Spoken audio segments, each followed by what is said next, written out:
images and the other things. Maybe now I switch the stage because I also have to run for some short break, but then I will come back.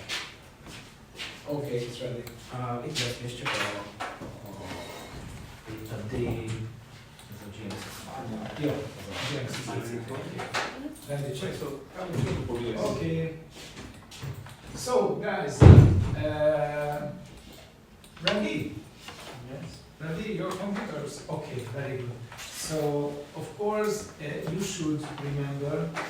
So we can switch on and switch off these cameras with this small camera button. And yeah, it's very good and very useful. So in many cases, you can see that, for example, the allocation of these cameras, it's normal, or you remember that, yes, it's okay, because I remember that it was a one plane course, and then okay, it's okay. I know that it's okay. On the other hand, here, as Laszlo told you, that here you can see all important parameters of the images. So can you see that here you can find yaw, pitch, roll parameters as well. So be careful, because in many cases there are differences among the different photogrammetry softwares because of the angles. So the angles are the same, but there are differences. That what is the zero angle? Yeah, the correction. Yeah, so maybe I spoke about it. I don't know. I don't remember. But so be careful. That's all. So here, for example, pitch, roll, and yaw, you can see that these are normal values. Okay. Accuracy. The accuracy, the 10 meters means that it's a no RTK version. So if you don't have RTK, just simple GPS data, the accuracy, the 10 meters is the default. You can modify it, but the default of the 10 meters, it doesn't mean that your result will be just 10 meters accurate, but more or less this is the dimension of the accuracy about. So 3 meters, 8 meters, 12 meters. I spoke about this problem the last semester, that the inner structure of your model, the area triangulated model, will be okay. Yes. The question is that what about the shift of this structure, this model, in the world, in the x, and y, x, and z, x, zx. So that's the question. Because they are relatively connected together. Yes. And yes. the inner structure is okay.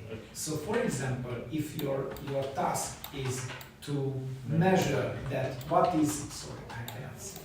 Okay, so what is the height of for example, this tower? Who's scared that your GPS is just a simple GPS? It's no problem, because you can measure the height of the tower. Okay, you understand. Okay, guys. Okay, let's see the reference points. So I will use the reference point, the reference menu here. So you should remember that here you will find the reference points, and I will open them here with the import reference. Import reference, and Lotzi made a GNSS file. It doesn't matter that what is the extension of the file, so TXT or CSV, it doesn't matter. but the main point is that it should be a very simple file, so not any codification or zipping or I don't know, compression or these kind of things.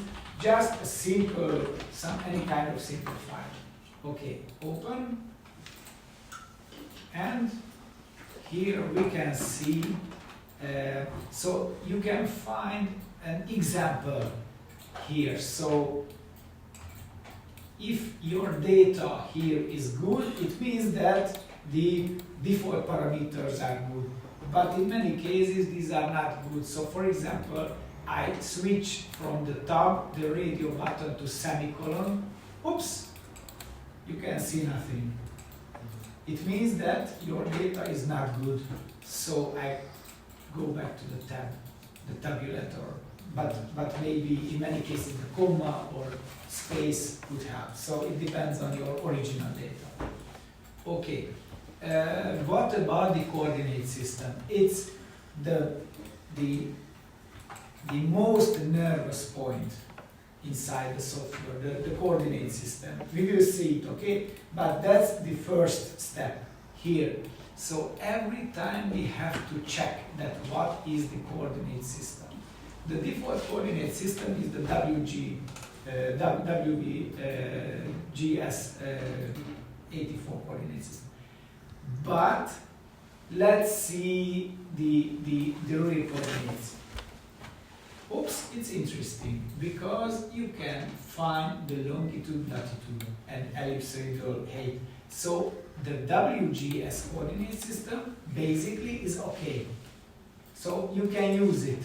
But if you use the WGS, you will have to define the longitude, latitude, ellipsoidal height. If you would like to use a Cartesian and XY coordinate system, the WGS is not suitable. Now you can see here the easting, northing, and elevation columns. It means that we have a Cartesian coordinate system. How should we know that what is this coordinate system? For example, you know it because you did it. That's the one. That's the most simple situation. If somebody has made this GCP file, you should look for inside the file that what was the coordinate system. Oops.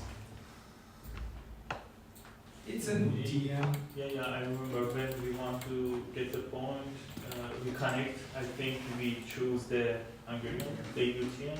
Yes, the UTM. Yeah. So it's a worldwide coordinate system. The UTM. Yes, the UTM 33 and 34, these are, for example, for Hungary and for other countries as well. So, okay, so now we know that this coordinate system is not suitable, so let's change it. So I cannot find here, so I click to the more, and so what is the EPSG code of the UTM coordinate system? 32, 634. Oh, you are very good. And since it is Hungary, 33 and 34, the end. Yeah. So that's the 34. Yeah. And here you can find. Yes, okay. But if we use it, from this point, we have to choose the easting, northing, and elevation. Okay, can you see it's not good now because the northing is the easting, the altitude is the northing, so it's mixed. So here we have to change. So the label, which one is the label? Which column Wrong one? is that? No, the first would be okay, but that's why you Description. made the description. So 1, 2, 3, 4, 5, 6. So the label will be the 6th. Okay. And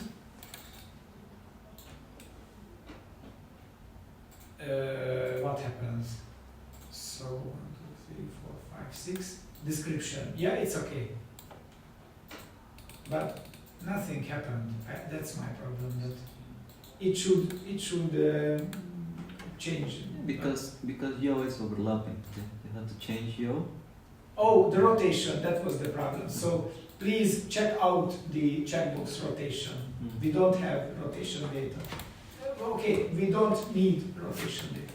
Okay, so label, that's the description, it's okay. Easting, it will be the easting, the northing is the northing, and altitude is the elevation. Altitude, elevation, northing, northing, easting, easting, now it's okay. And label is the description, okay? Easting, northing, altitude, label. 6, 3, 4, 5. 6, 3, 4, 5. Okay? And don't use the rotation and accuracy. Okay? Work? Okay. And the last one, that the first row is label row. So check that ignore labels. Yeah. Okay. Finished? Okay, press the OK. It says that can't find match for description entry. Create new markers. Yes to all. Yes, I would like to create new markers, new GCPs. Okay. What happened? Yes, because of the difference between the coordinate system of the GCPs and the coordinate system of the original images. That's why you cannot see anything. In many cases, the reset view could help. The reset view could help, but now I can see the point cloud, but I cannot see, what does it mean, description? It's so strange. Oh, I have just 3 GCPs and description, it's bad. So somehow I made it wrong. For you too. So please, with the shift, select everything, and with the right button, please remove markers. Okay? And let's try it again. Import. We don't have to make it from the beginning, because it remembers that what was the, so the table will be okay, our table will be okay, so easting, northing, elevation, altitude, label, description, it's okay. The coordinate system is not okay, but here is the UTM, so it's so easy to choose. And the problem is that ignore labels. Okay, so I don't care about the ignore labels, but I change the start import at row 2. Okay, let's try it. Okay, and yes to all. Now it's okay. Now it's okay. Meantime, the first what works, and other times the second version works. So it could be a bug. There is another bug, what I know, but yeah, unfortunately, but it's not so hard. It's okay. So, but we cannot see the points. You cannot see the points here because the software is not able to define that what is Can you see? It says that the camera's coordinate is easting, northing, 21 and 47. basically. It's not good because here we should have latitude and longitude. So it's not good. So it's no problem. It's no problem. Let's push the button settings. Here, let's push the button settings. And here we have to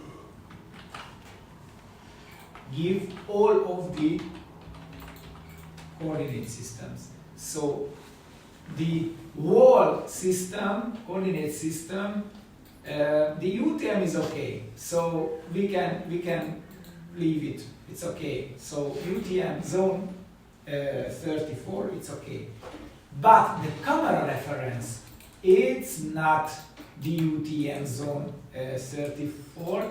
It's WGS 84. And the marker reference, it's UTM zone 34, so it's okay. And now I push the button, okay. So again, UTM, WGS, UTM, okay? Okay. Turn. Okay. Now we have longitude and latitude, it's okay. So now the cameras are okay. But I cannot see the coordinates. Sorry. And just a moment, Robert, because I'm a little bit dazed and confused, because we should see now the points, the GCPs. So it's a little bit strange to me, but just a moment. Infinite values in transform are not allowed. So something happened. There is a problem with the coordinate systems. So I try to set the settings. WGS, that's okay. I change to WGS. No, it's the same, the problem. Oh, come on. Okay, let's try to transform. No, it's okay. It should be okay now. UTM, WGS. Okay, let's make another thing. Yeah, it's in many cases it happens. We don't know why. We don't know why. What is the problem? The problem is that the GCPs are in different coordinate system as the original images. That's the problem. So we can manage the problem, I hope. I very hope. So first of all, let's convert the camera data to UTM. Okay, let's try it. Okay, so here you can find the button convert. And can you see the coordinate system now is WGS, and let's make it to UTM zone 34, but not the markers, just the cameras, because the markers are in UTM now. So let's try it. I don't know what happens.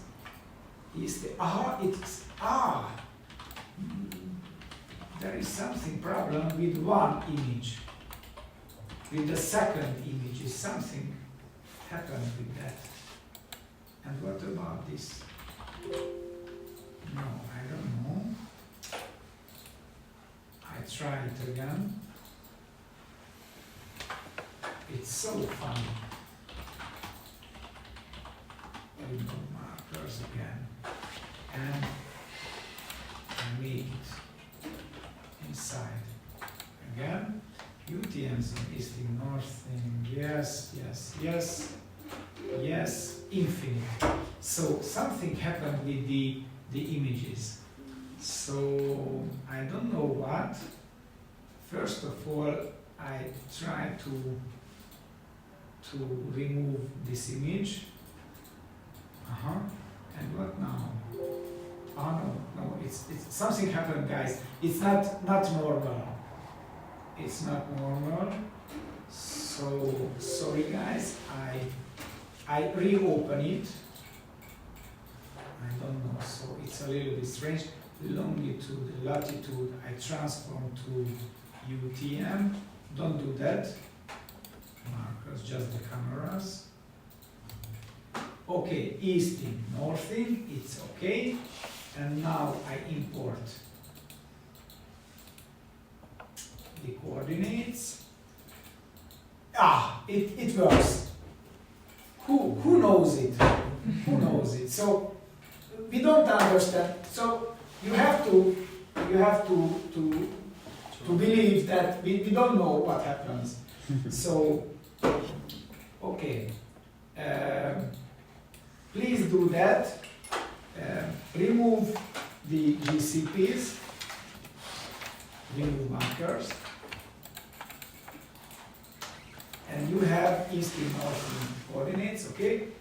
File, save as, and make another, with a, I don't know, Botanical Garden, no RTK2, okay, save. And please reopen it, okay? So file, open, and reopen the Botanical Garden 2.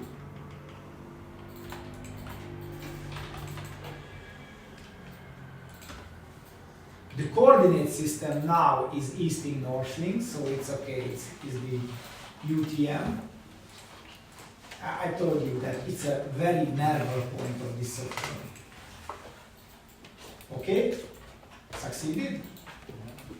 I don't know what is, I saw that at Daniela, there is the second image is no date. I don't know what happened with this second image. Is it the same? Yeah. I advise you remove this image. With the right button, remove images. To the one image. I don't know why maybe it's wrong or something happened. I don't know. And Well, now please import. There's yes. two for me. There's There are two yeah, images. 59. Ah, yeah. Just number. remove. Okay. Just drop out. Goodbye. Okay. Okay, and now let's import the reference. There's another one. Yeah, and I don't do anything, just I press OK. Yes, or and it works. No, No! not for me. I'm so disappointed. I tried. I do know. Static electricity. Easting, northing, we were so smart, guys. What happened? Okay, so I have some guess. who had a problem with the yes, everybody. So it's we wrong will everywhere. first remove the image and then save as the content. The order, yeah, that's the problem is the order maybe. Yes, I have them now. So you have more than Yeah. two. You have three. It's okay. It's okay. Check the image. You see three, the no data, no data. I I will. don't filter down. Maybe one or two images just crashed. That's the problem. So They want to add the data. yes, please remove this image. With right button, yes, and remove images up. Yes. There is another one. Remove images. Yes, maybe these are just okay, and we should refresh the view. Yes, and yeah, again, try it again. As a matter of fact, that's why I don't like the new skin of the software, because this gray, so you cannot see that it's selected something or not, because it's just very, very different. The difference between the two grays is so small.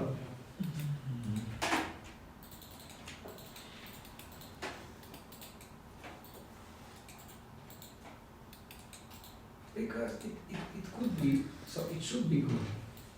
but ¿Cómo cambias eso? but not. Ah, tú no lo tienes, ¿verdad? ¿Cómo pusiste el view que sea así?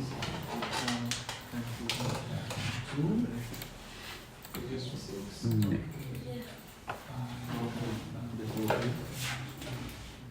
Remove the GCPs.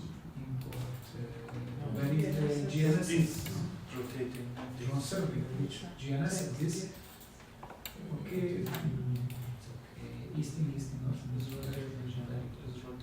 Very good. Yes, to infinite. No, something is wrong. Oops. You have, yeah, for example, for Velma, there are 3 crashed images. I don't know why. I don't know why.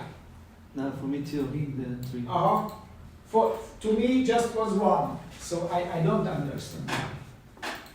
Yeah. That we have to make it again. Accent. Just stay with me. Oh, yeah, there are markers, yes. Okay. Accent. Something so we used this one the last time to have a shape. GNS, okay. Just accent. Yeah. Guys, it works. Oh, Steffi. Okay. Okay, so let's see the images. Oops. It's problem. Yeah. Remove images. Oops. Another one. Remove images. These were just. No, the third one. Remove images. Yes. And now let's remove the markers. Remove markers. Fine. Save as. Which one was it? Save. Just reset view. No, Fine. left, Oh. left. No? Just reopen it. And reference. GNS is spinal. Easting, north, second. Oh, it's okay. Yes, to all.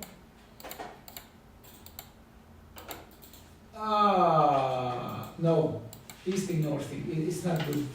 It's not good because, can you see, these are phi and lambda, but these are easting and northing. So let's make it UTM. Oh, sorry. So UTM is good, but the camera is WGS. So let's try. Oops. What?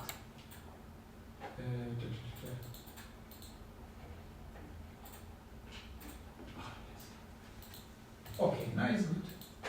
It's good. Okay. So that was the problem. Anybody problem? Okay. Finished? No? You have? Sorry guys, my voice is, I don't know what happened. ¿Cómo prendes y apagas las fotos de acá? ¿Ah? ¿Cómo prendes y apagas estas fotos de acá? I did the image and then add the reference. Yes. No, No, don't do that. Cancel. First of all, let's see your pointer. No. This. Yes. Where are the points? So push it again. Okay. Oh, Here you can see the points, first of all. yeah. Now, let's check the I north thing, east thing. Yeah, these are UTM coordinates, okay? So now, yes, you can import, okay?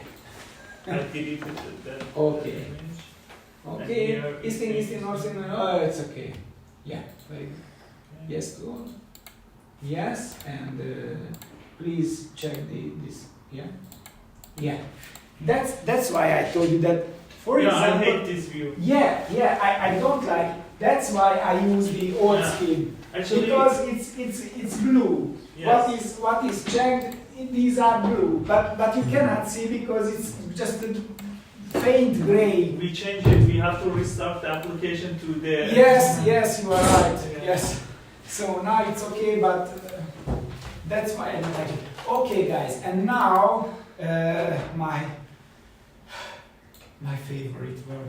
No, it's I'm not perfect. So let's correct the position of the GCPs. So can you see the points are in good position? Why? Because inside the drone there is a GPS, but we know that it was a no RTK GPS. It's just a simple GPS, just like inside your phone. It's the same. So yes, these points are in the right places, but not exactly, not a very accurate place. So that's why we have to correct the place. You know it, we did it at the last semester. So I changed the view of the images to the thumbnails, maybe the medium. Yes, it's okay.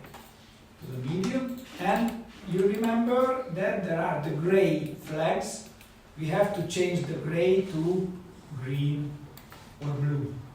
I don't know exactly, I have to say, I don't know exactly what is the difference between the blue and the green.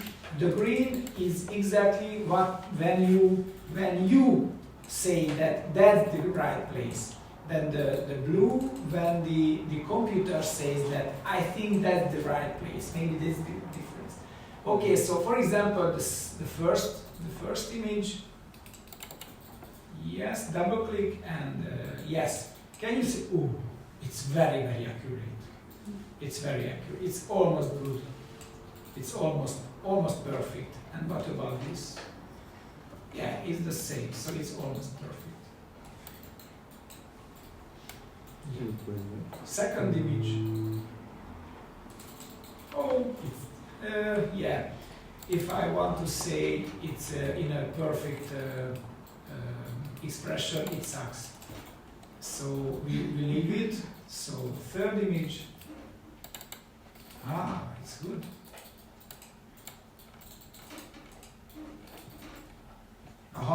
So I cannot see here the point, so I just go on. Okay, fourth image. Yeah, and now maybe you remember that there is a possibility to speed up this method because it's so slow. Do you remember that it's possible, for example, so now we see the GCPs from the point of view of the images, but we can change the point of view. So let's see the GCPs from the point of view of GCPs. So for example, here is our first GCP, and I say with the right button that please filter the photos by the marker. So I would like the photos containing the GCP1. Okay, so now here I can see just the GCPs containing the GCP1. And if you zoom in the GCP1 here, and I change the image to the second, I don't have to seek where is it, oh, I have to zoom in. So the zoom is the same, so the zoom became permanent, and I can speed up the process. Oh, my voice is awful. I don't know what happened with my voice, sorry guys. Okay, so the minimum is where the minimum number where you have to make it 2 images for all GCPs, but I recommend you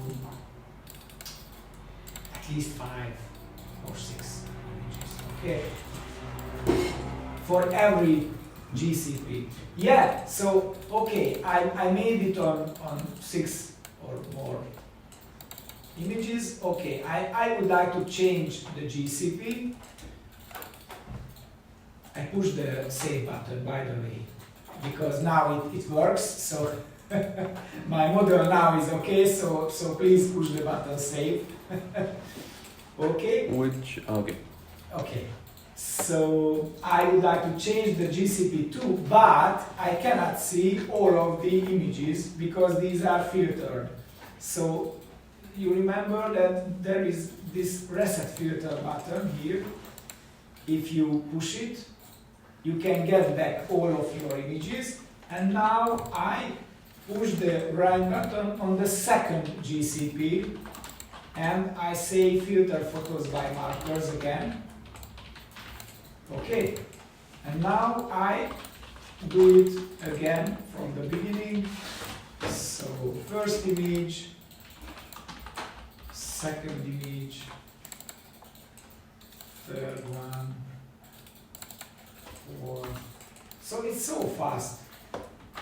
I know it's so boring, this work, but we have to say it that it's necessary. Okay, I have 8 located GCPs, so I push the button reset filter. Oops, Daniela, would you get back to the previous image? What is the number of this image? 45. The end, 45. 0045.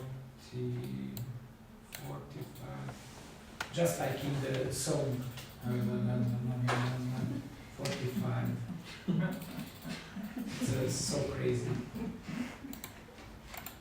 Crazy. Yes, so it's interesting that the edge is not so clean. So that's what we are speaking about. We are talking about the quality of the image. Oh no, it's the 75. Sorry, I wanted to click to the 45. I made it wrong. Where is it? 45. Yes. Ah, yes. Here. That's what I saw at Daniela's display. So it means that the quality of this image is not so perfect. Okay, nothing special, just so details. I'm so curious that the quality is more than 0.9. So I don't know. I believe. Okay, so it's okay. So if the software says that it's more than 0 or 9, who am I? I know nothing. So I just believe. So if there's an image that you have the GCP and it's like under a tree, what should we do? Should we skip it? Yeah, so what should we do if GCP is under a tree? Nothing. That was deliberately Laszlo put it there to show. Yes, and the 55. It Yes, was not just an accident. To show I the wanted to show you, but I cannot find now. 5, 6, 0. Ah, yes, that was it. No, what was it? I cannot find now. This. Yeah. Yes. So nothing special. You leave it. It's not mandatory to make it on all of the images in every image. So every image. So just leave it. So if you have more than 5 or 6 images, your location, it's okay.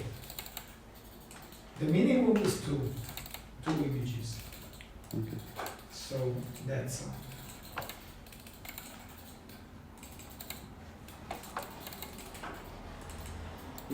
And it's a dynamic process.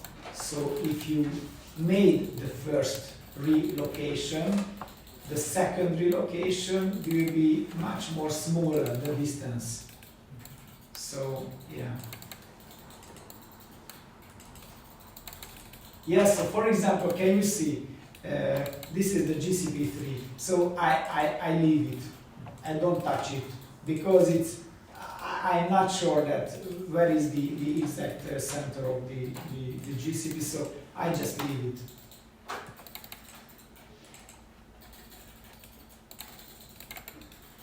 Yeah, it's the same problem. Yeah, so here I cannot see the GCP4, so I leave it. Unfortunately, this point is bad.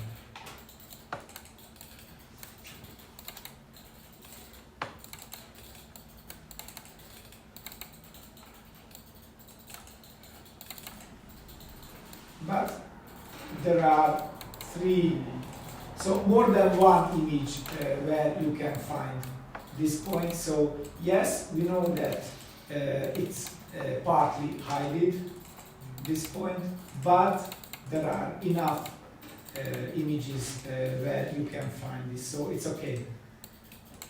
It's okay. So filter for the markers, let's see. Okay, and you can see here that we have errors. We have errors except the last one. So I finish it. I go here. So, but here you can see that what is the GCP, what you missed. Okay, so if you choose the first point of view, so you just look for the GCPs image by image, it's okay, and here you can see that which GCPs are okay and which GCPs are not located or relocated. So for example, to me the last one is not located, so I make it fast. Okay. Yeah, I have error as well here, so it's okay. Okay, so now I have errors. What does it mean? What does the error means of the GCPs?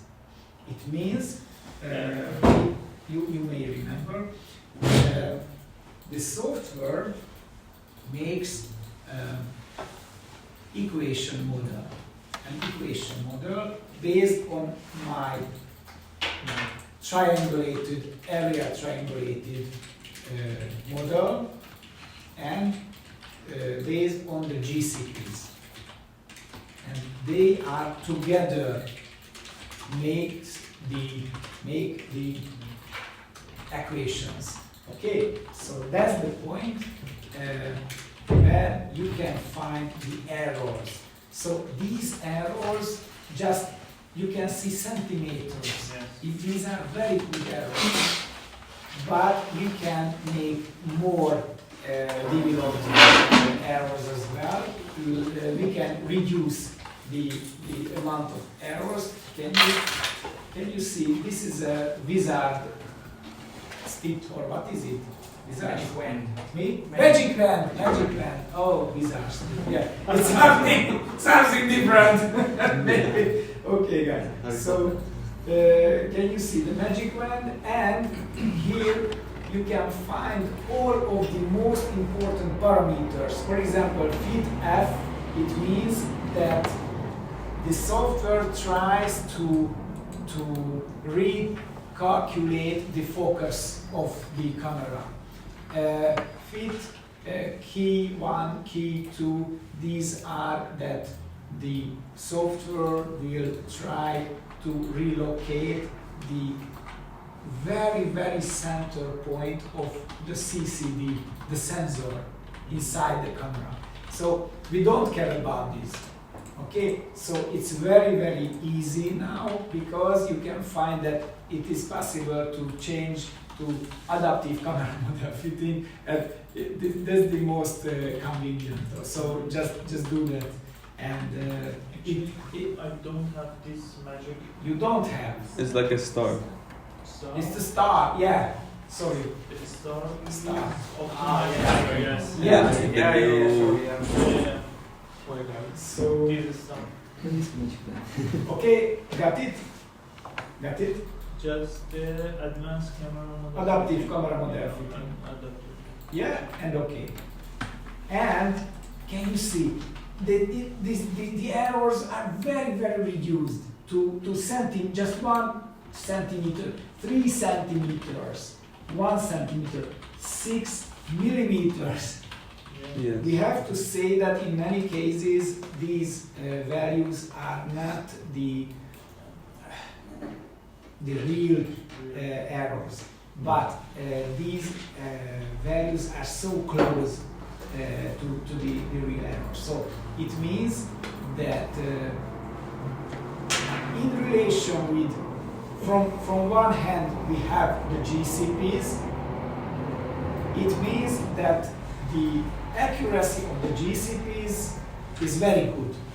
And from the other hand, the area triangulated model, the point cloud, is the structure we spoke about. The inner structure of our model is very good. Very good. It's very good. So these are fits to each other. So that's what you can see here. Okay, so it means here you can see that we have the control point. If you have more points, it is possible that we can make checkpoints as well. Can you see? I just uncheck from the checkboxes few points. As a matter of fact, 6 points is so we need the 6 points. But if you have 10 or more than 10 points, you will have spare points. So, for example, if you check out, for example, 2 points, you will have checkpoints, and you can check that what is your accuracy if you don't use all of the points for the GCPs. It's very useful. So if it is possible, use more or make more GCPs what is necessary, because you can use them as checkpoints. Okay, so normally it's Laci, any comment? Yeah, usually you should plan it well. So when you before the survey, during this pre-flight survey, always the question is that what is the required accuracy that you have to provide if you have this job. That's what we talked before when we were doing the flight planning and field work planning. Because you should then give a summary, give kind of a accuracy assessment of your final output. And what Gerge already highlighted, that if you uncheck these points, so the whole georeferencing of the model will be based on only those 3, for example, or 4, which has the tick marks in. So how is it checking the accuracy? So if you get potentially later a DSM or which has an elevation value. So there will be an output, which has, given like, 100 meters. And then without that, we can then compare the real based on the GPS values, because you have these x, epsilon, z values. So you can compare what would be the coordinate without, if you don't use these, all the control points in the model.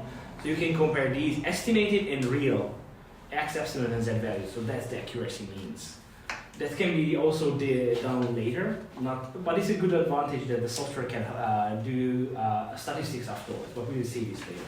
Sorry, you mean the checkpoints will be will have the coordinate based on these control points which we selected? That's No, so you have now 6 points here. Yes. And then if you decide, for example, 3 will be used for control points. Control points. Only those 3 points will be used for georeferencing the whole model. Yeah. But the other 3, will be later just compared in the same point within the model, the 3-point cloud, what would be the, after the processing later, what would be the estimated x, epsilon, and z, and then you have these unticked points, we have these precise GNSS coordinates, so we will compare these ones, so that's the accuracy.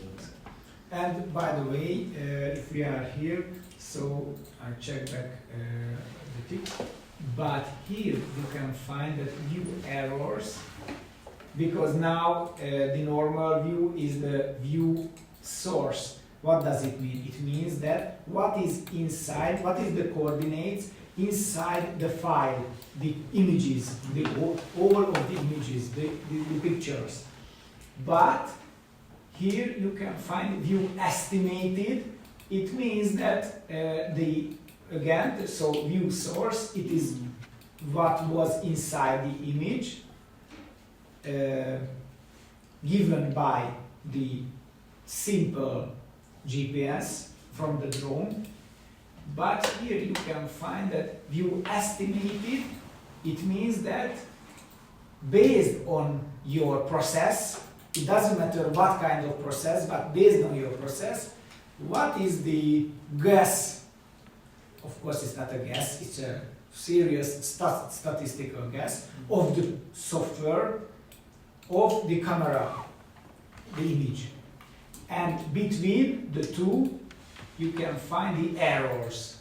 So here you can find the errors. So these were the errors between the measured by the simple GPS antenna inside the drone and the based on the GCP based area triangulation. Okay? So what can we see here? We can see here that this GPS inside the drone, it's very good. So without the RTK, it's just a couple of 10 centimeters. So it's very good. It's very good. So if I use my drone, I can see here meters. Yeah, and it's normal. It's okay. It's no problem. So it's a very, very, very accurate system because it's the no RTK system now. So the settings you remember. Okay, so it's a high precise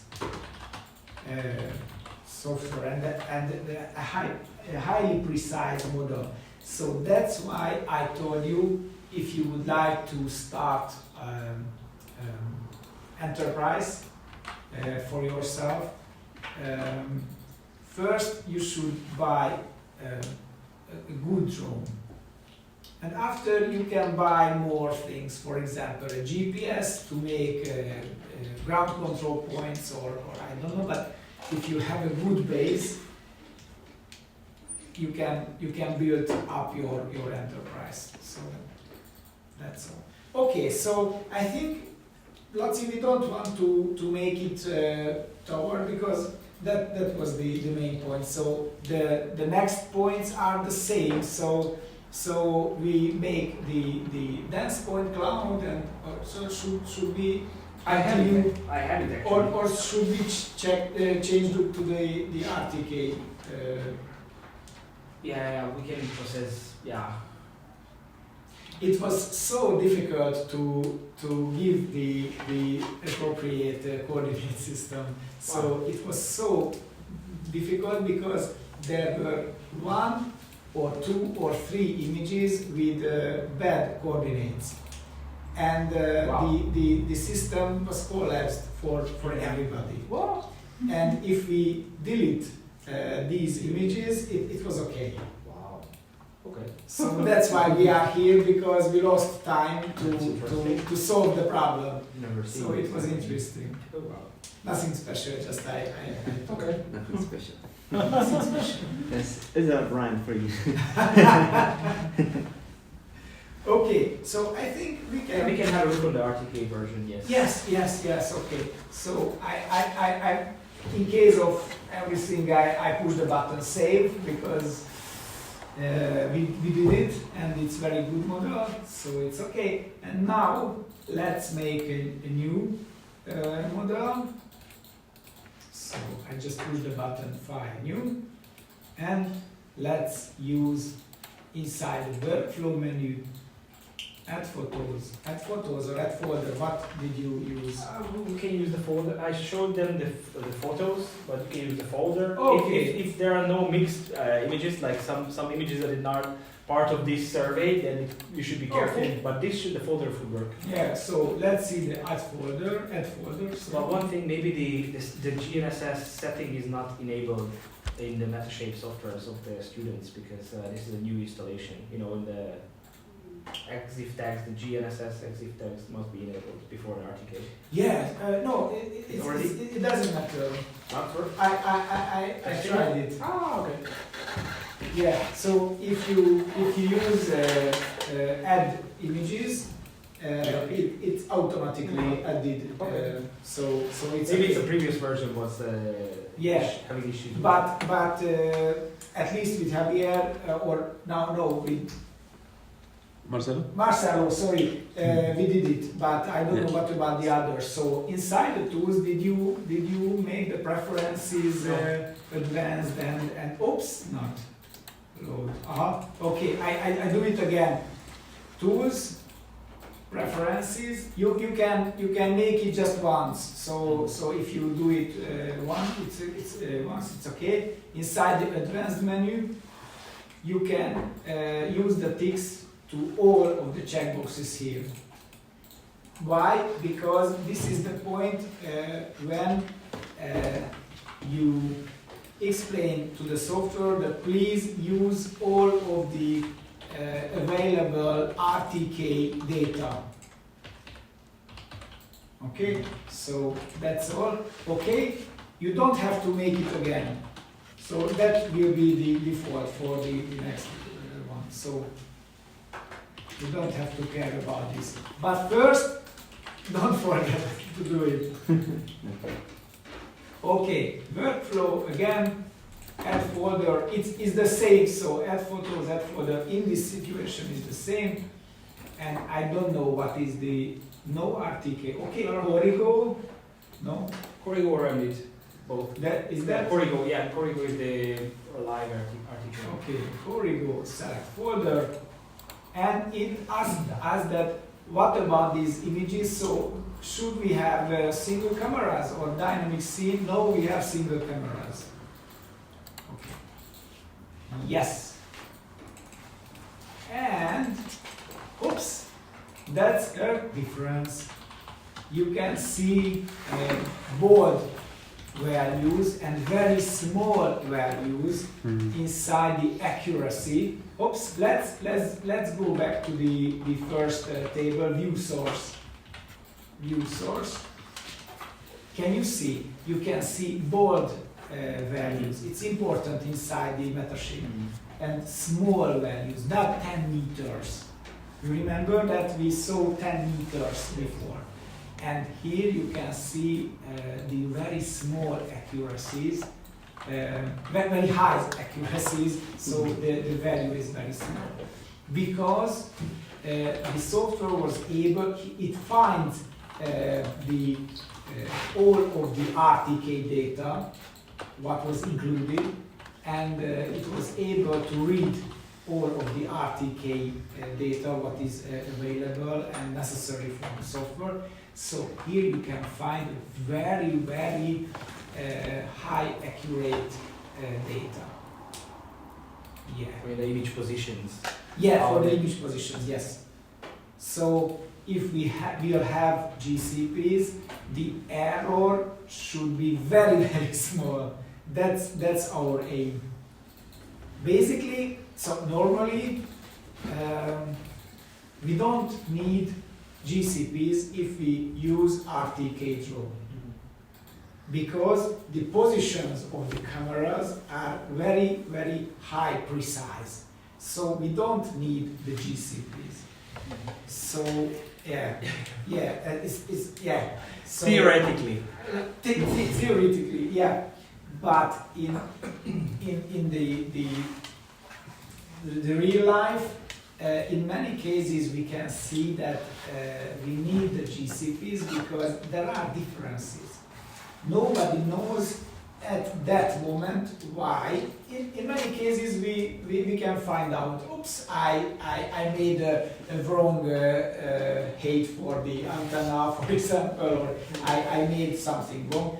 But in many cases we can find inside, for example, Facebook groups that somebody encountered this problem that I don't know what happened. So in many cases we can find that you don't know what is the reason of the wrong.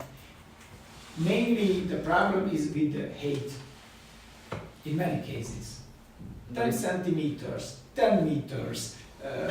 So because everything depends on what's the goal, what's the application. If you are doing an orthomosaic in horizontal without control points in RTK mode, perfect. Perfect, yeah. But in elevations, if you are, for example, you want to reconstruct some morphological change in soil erosion, or even want to verify some construction works, then you have to really be precise in elevations. Then it's still most of like a engineer says, like a geodetic engineer says, we need still control points. So the real geodetic engineers for example road construction, RTK mode and control points. So both options still, and especially the control points not surveyed in RTK GPS or how we did. They need total stations. They have millimeter accuracy, not 1 centimeter. For them, it's still not good. So in real precise, very accurate applications, you have to deal with this. Yeah. But this is a really short range when we have to focus on this. So any other cases, RTK solves the issue to save a lot of time without placing, surveying, and collecting control points. So let's apply the GCPs, but now we will transform the coordinates first to TM. Do we need to use GCP? I think think that would be interesting to compare the, Oh yeah. just with RTK only. Oh, okay. So let's make the line. Yeah. So let's. I will make it in low. Yeah. Yeah. So when we're correcting the GCPs, for example, if it's about elevation, how does that, like correcting the GCP positions related to the image? You can modify that. What is the favorite height for the software? The GCP's height or the camera's height? So you can choose. Yeah, but I think that's not the question. Not was the question. Sorry. It's similar, but what I don't understand is we're correcting from X and Y, like moving. It's not correcting, you're just assigning a coordinate to a given pixel. And that given pixel will be part of the 3D point cloud. Yes. So assigning the Z. So the Z you cannot, because the whole reconstruction is from 2D. These are not 3D objects. I mean the image itself, the drone image, it's just 2D. Mm-hmm. So you cannot adjust the Z. Oh, okay. Just the horizontal. Yes. And how do you then adjust the height? It's based on the bundle block adjustment and the RL triangulation that will estimate its position and use these Z value as the final position or the final elevation value. Okay. Yes. That's what you mean? Yes, so there is no analogous way to do with height. So we can just the horizontal position of it. No. Yeah. Because you consider this is the final value, so you should not modify anything. Mm-hmm. Because you don't know from the image how high is it. So no reference to how to compare, is it good or not? Yeah. Yeah, one important question. Now the GCPs are very, very useful because you can, as Laszlo said, you can compare to something. So it's useful if it is possible.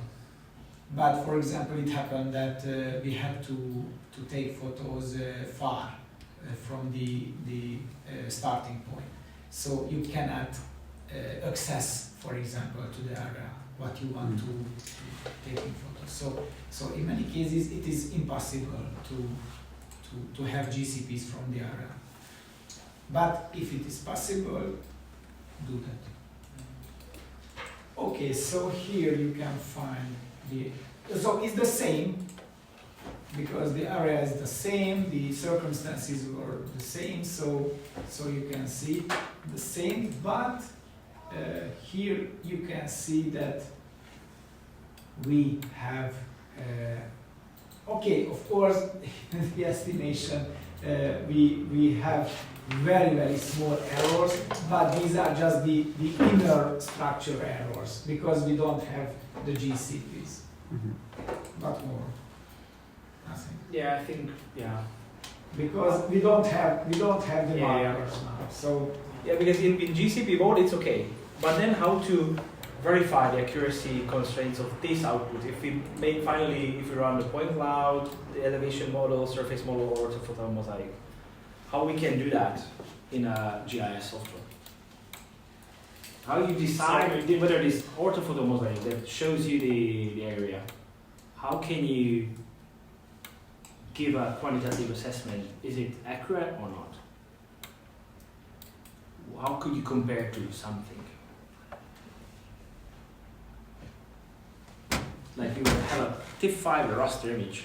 DEM? Like, Like DEM? yeah, DM if you have something, or if you see, for example, the orthophotomosaic that shows other features like a road crossing, like any things that you can go back, for example, and do a survey on those points that you are. We can show you later because I already processed the. Actually, this model is kind of each place has the coordinate, and based on the images we have, for example, on GCPs, which we have the points based on the GNSS, You can go back and do some additional GNSS surveys to do some points when you can then match Then with compare. the location. Yeah. So we can use it. This is the thing that we can do next week or the next extra class to do some accuracy assessment of the whole output. So we need to compare to something, but at this stage we don't have anything to compare it with. So we should do some extra surveys maybe, or if we have surveyed some checkpoints, or you have mentioned the control points, the same thing we can compare with in X, epsilon, and Z as well. But this is a thing that we can do next week. Should we speak about the previous model, the report? Yeah, because, Yes. and maybe before I already processed everything. So you have in the computer, you have the final product. So Yeah, we can have a, I remember that it's enough if I make it and you just see it, but if you would like to make it, it's okay. So I just save this model, save as, and then Akkor egyébként feldolgozva teljes, tehát hogy a nagy pont felhőig teljesen minden benne van, a gép, ott a gépre felmásoltam. Ja. Csak azt is mutatni nekik. ja, okay. Még egyszerű magyarul felmásoltam gyorsan pendrive-ra, Oké. és a gépre is ráraktam. Okay, and here, Not here. which one is? Environment processing. És itt a step 4, Oh, amiben már minden benne van. step 4. That includes, you will see the final results because we are not start to processing it because it would take several minutes. No, the step 4 is from the RTK, but I would like to show the Okay, so you can show that. No, sorry guys, sorry, not that. The previous model, please. Yeah. What you did here. Okay. Sorry. Okay. Yeah, the It's no not RTK2. Yes. Yes. Utána azt meg tudjuk Okay, mutatni, okay. teljesen megvan. So, because I would like to show you that it is possible to make, you know the report, we did it, but we did it, file, export, generate report. But now I don't want to generate report. It's the same, but it's a little bit more flexible. So that's why I would like to show that survey statistics. Yes, inside the tools menu there is a survey statistics, and here you can find this same, partly the same as inside the report. Okay, so here can you see survey statistics, and here you can see the menu points and these are the same as inside the report. First, of course, we don't have an ortho image, so that's why you can see here just the points, and you can see the small black points. Can you see small points? Yeah. And these are the places of the images. And what more? Camera locations. Yes, with blue, here you can see the camera locations. And what is important, you can modify the distortion of the accuracy, not the accuracy, the errors. So for example, now the distortion of the error is 1, so by 1. But you can enhance, can you see? Exaggeration Yeah. of the visualization. Yeah, exaggeration of the errors. So you can make a very user-friendly feature. It's more efficient to understand how big are these relative errors to compared to each other. Because maybe if you just decrease to 1, they look very similar.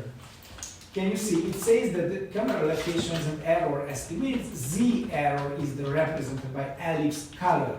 So the color means the height error, and XY errors by the ellipse shape. So how long these features? It means that what is the XY error? In relation what? The GCPs? Or the inner structure? So inner structure or compared camera location, maybe measure the flight plan, where should have been. Also is the the images. inner structure. Yeah, something inner. Okay. And Because the ground control points is Yeah. about 10. yes.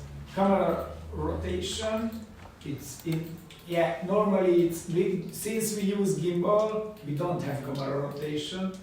Ground control points, yes, is the same, as Laszlo told you that yes is the same, but in relation with the ground control points, you can see the errors. It's very, very useful. And you can see that, oops, what happened here? So at the center, at the heart of the area, with the GCP1, the error is larger than in the other case, but it means that just check the figure, the legend, that these are millimeters. So of course it's very high value. No, it's a small value, but it's by 1,300 times larger the exaggregation as normally. So, but you can see that where is the problem? Maybe if your DEM or the ortho image is not perfect somehow. So you can check here that where is the problem. For example, okay, now it's not problem, but some years ago it was problem in many cases that, for example, if you collected the survey GCP data under a tree, it was not perfect. Your GPS told you that it's okay, it's fixed, it's okay. No, it was not. It was not okay. So, for example, here you can see it. So that's why it's important. And that's why we place those control. But there one example we put close to the tree. If you remember. Yes. So. Yeah, 2 questions. Great. Okay. So in this case, if we had many GCPs, many other GCPs, we would remove, for example, 1 and maybe 4. 1 based on X and Y, and 4 based on height. You should find the best fit. Yes. Okay. What combination gives you the best? Mm-hmm. You should start it again, more or less, but you can reach a better value. Okay. Always taking into account like 6 GCPs minimum, right? Or Yeah, more. Yeah. more than 6? More than 10. Yes. From I my think side, it more depends on than the 10. area. Okay. Depends on the area also. Don't make less than 8. Oh, it depends on the area because many Yeah, of course. Many Also the images. heterogeneity of the topography. yeah. Then if there's too much fluctuations on the terrain, then you have to also have like relevant GCPs in the higher altitudes, lower altitudes, even if it's like meters difference. So in the survey, maybe the thing that takes the most time is putting the GCPs on the yeah. and then grabbing the back. Yeah, like in the past when we started the drone surveys in the river morphology research that I did for my PhD, it took like one and a half hours just to place the control points, then half an hour to survey them, and then another half an hour to collect them. So and then the flight was 20 minutes. So yeah. Yeah. Yeah. So collecting the GCP values, that's the it's very important. And I think you know it now. So okay, guys, and what? Yeah, there was one more question. Yeah, rolling. Oh, so okay, Yes, I go back. looking at, so, with the error very high and somewhere down in the rate, right? What do we do? Maybe Yeah, back if for GCPs? if in the general the one time of X decoration, maybe you don't see well the differences. In this scale, we don't really care. If some of the errors would be like 5 centimeters or whereas 1 centimeter, it would be more efficient to see which points has more errors. So that's why you can play with the exaggeration, but actually it's still good. Or I'm not sure what's the question point. I mean, so what if it was a problem? You Yeah, change good question. you change GCPs? plan. Yeah, I mean, there are some control points that potentially cause, I don't know, 5 centimeters, you probably remove that. That's what What Marcel if it was was- asking also. Maybe you can combine, like switch on Yes. 2 of them, switch 2 more on, and which fits, We try, which gives you the best error. Just drop out. Yeah. In older times, we were struggling a lot to find enough control points, but also the Yeah. acceptable accuracy. Sometimes we had only 1 from the 2, so enough control points, but less But not- accuracy yes. or less accuracy. But I mean, maybe some side of the area was missing control Forest points. area, what should we do in forest? Forest. First of all, we have to say that yes, it's a special word that I told you, it sucks. So inside the forest collecting GCP, it's a very, very hard work, unfortunately. So if you can somehow, there are other potential possibilities, for example, the total station or I don't know. So of course the GPS is the most simple to collect data. So if it's possible to collect the data somehow with the GPS, just do that. But we have to say that it's a very hard work. And in many cases you cannot do that. So it happened with me that I was unable to collect the GCP data, enough number of GCP data.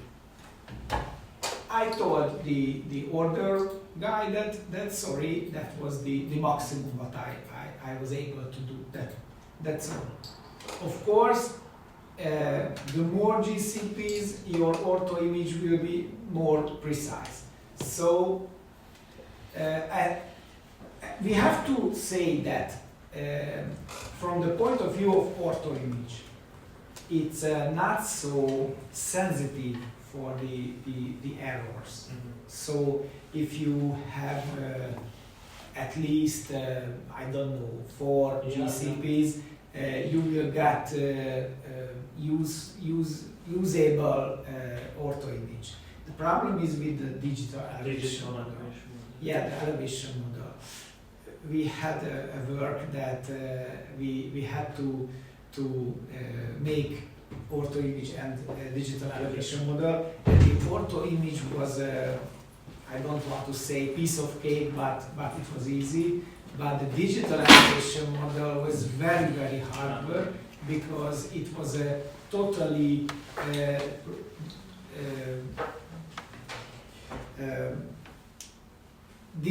disappeared road, and we had no GCPs. So we did something. I have to admit, it's finished. So now I can say that we finished the work, but the digital elevation model was very, very bad. So that's why if you need to make an ortho image, it's okay. In many cases, it's okay. So yeah. So We use, in many cases, we use, okay, one more thing, sorry guys. So if you have your own model, the elevation model inside the structure, your model, the ortho image will be okay. So what is the ortho image? It means that you are ironing the relief to a plane. That's the ortho image. You disappear the relative differences inside the head. So if you do that, after you can use a simple georeferencing. So you can use a georeferencing. You can use that because your ortho image is a Plane. plane. Right. Yes. So you can georeference it with a simple map or a Google Earth. It's possible. It works. Before making the flatting, you cannot do that. So that's the key in many cases. So somehow make your ortho image, and after it's easy, relatively easy, because your model will be okay. And after, if it's ready, in many cases I applied a secondary georeferencing, and more or less it's okay. For example, if you are at the middle of nowhere and you don't have GCPs, you somehow you have to provide your data. Okay, so in summarizing, it depends on the task, and don't be ashamed. Use everything what you can do. That's all. So, You have a question?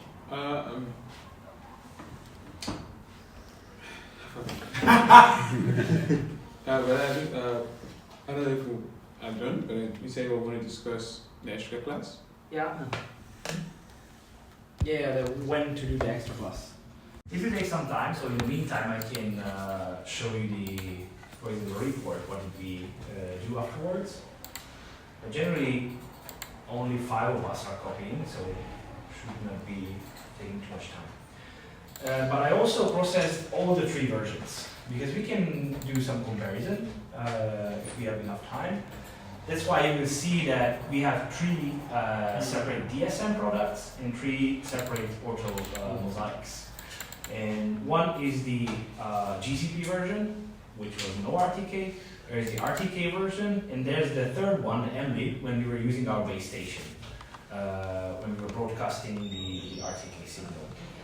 That's why we have all 3, and we also have the report files that can tell us about the output information, how the project consists of, and also the errors that we already showed last time. How is it progressing? I bet you should copy to your folder. Oh, no, don't copy. If you open it, everyone try to work with that in the network. That's fine. Okay. Copy these 2 folders. The GCP and the GCP.files folder. Yeah, it's okay if you open, but if all of us are opening from the network drive, that can cause some delays. Can you help? Which is that? Yeah, this one in the GCP project file, yes. It's like 4 gigabytes, but then we can delete it. We should sign for the 23rd too, right? Yeah. This for Yeah, Friday. this Friday. This Friday? Yeah, actually, this is the Friday's class. Yes. Yeah. Actually, is there a conference? But Yeah. We are now doing this extra Yeah. class. Thank you. For Friday's class. So until it's processing, let's have a look on the report file. Here is a preview of the orthomosaic that we processed. Of course, we can open it soon in the GIS software. Of course, in the edge, we have a lot of errors, but that's what I mentioned. That's why we need buffers Yes. for the flight planning because of the distortion of the edge images. They don't have any overlaps to cover everything. So that's why we usually make a clipping. So we will define what is the area of interest, and then we can just clip out all the distorted parts. This is where we have to provide a final survey map. We have to be familiar what is the required area of interest. So that's how we should always plan more extensive areas. That's it. It's very interesting, this aerial ortho image. So just if you check it, what part of it there are the problems. It's so simple that you can see that the problems are at the trees, the foliage. That's the problem. So it's just a common thing that if you have trees or a forest, you have more images in relation with the tillage, for example. So if you have a agrarian land, it's okay. But if you have a forest or just separated just enter. Separated trees, for example, you need more images, and you have to care for the heights, so you cannot see beyond the trees. That's the problem. That's the main problem. And on the second hand, on the other hand, sorry, second hand, I'm so crazy. On the other hand, the foliage is a very complex problem for the software. So it needs more images to process the foliage. Okay, so that's all you can see the holes here.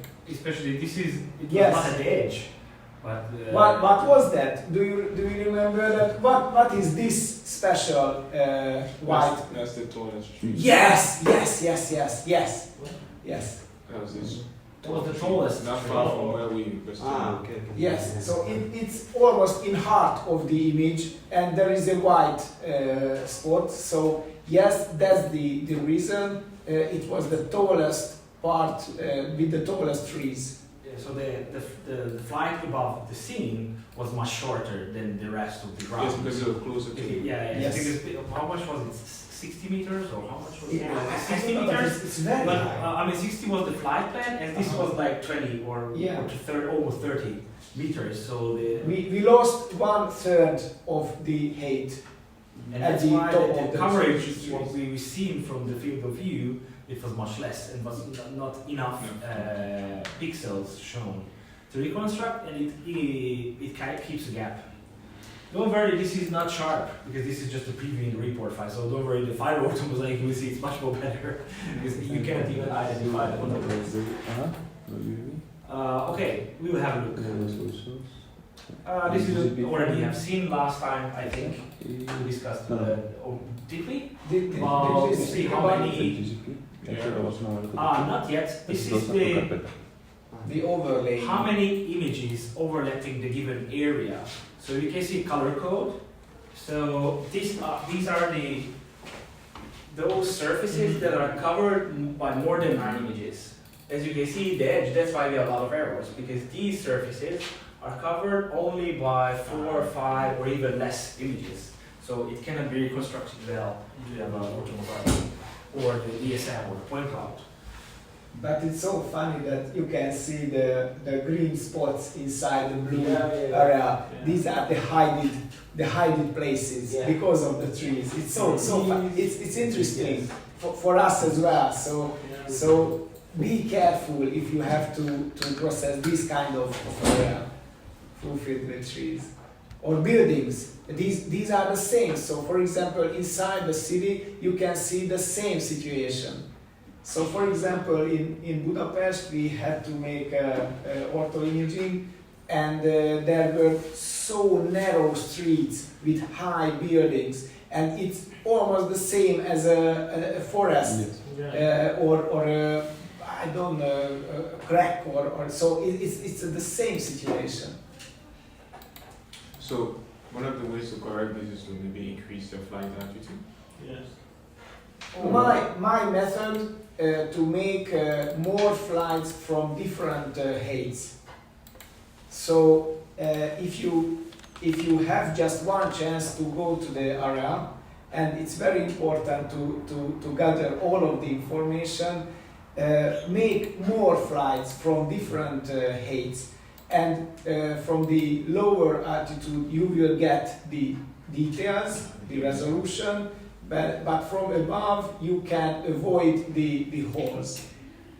That's my practice. Sorry. Yeah, but also if the goal is to have a 3D model, especially of the walls of these, this building, then if you just go with another view, it's not enough. We also tested in another article, the scientific side, we also combined with so-called double grid flights. So one direction back and forth, tilt the whole flight by 90 degrees, another flight, and also combined with oblique camera views. So we combined 3 flights at the same time. What Sergey says, you can also combine with 2 different altitudes. It becomes a much more complicated model, but you will gain more details on the vertical surfaces. But it's not, So it's not necessary to use all of the images. If you have more flights, for example, or from the more different angles, you can filter out basically, and after, if you have problem, you can involve the all of the images. But you will have a buffer to fulfill the process. That's the industry. You have to make the project. You have to provide the data. That's the most important. Okay. So here, oh my God! Oh, what interesting! It's that there are white spots, but if you are a provider, you have to make the data. Okay, so here you can have a kind of descriptive metadata about how many images were used, what was approximately the flying altitude. It was not precisely estimated, we were using 60 meters, but they had a kind of average flying altitude. The most important part is that what is the ground resolution, which is amazing, like 1.6 centimeters per pixel, but I exported the orthomosaic 3 centimeters. When I export like 1 centimeter per pixel, sometimes the TIFF file just crashes and you cannot open it. So 3 centimeters is usually enough. The error, what was the type points number, the row point cloud. But what I want to show you more is the. I don't know what happened with this, because this is the GCP version, and let me show with the RTK version. And why? It's interesting. I don't know why. It's a very important feature, basically. But it's interesting because in this case, what should we say here? We can see that what is the quality of your lens. But it's so interesting because basically at the classic photogrammetry, the most important was the quality of the lens. It was extremely high value, but now if your lens is not perfect, it's not problem because the software is able to re-distort the image. So now it's no problem, but you can get a view about your lens. Potential distortions, and you can see the scale in the top right corner that this is the size of 1 pixel. So generally, these red, it's a very good. It's just 1 pixel away. Yeah. It's really tiny. But then I don't know what happened here. This is we have to look after. Interesting. And usually, if you want to really be much more precise, that you also have to calibrate your lens if needed. When maybe for interest, let me show you just for how it's been done. Because if you want to know that how large should it be a given object on a lens, then you can compare if you make another image. So, where is it?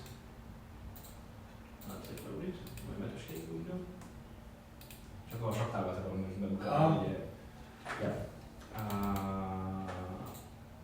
Yeah.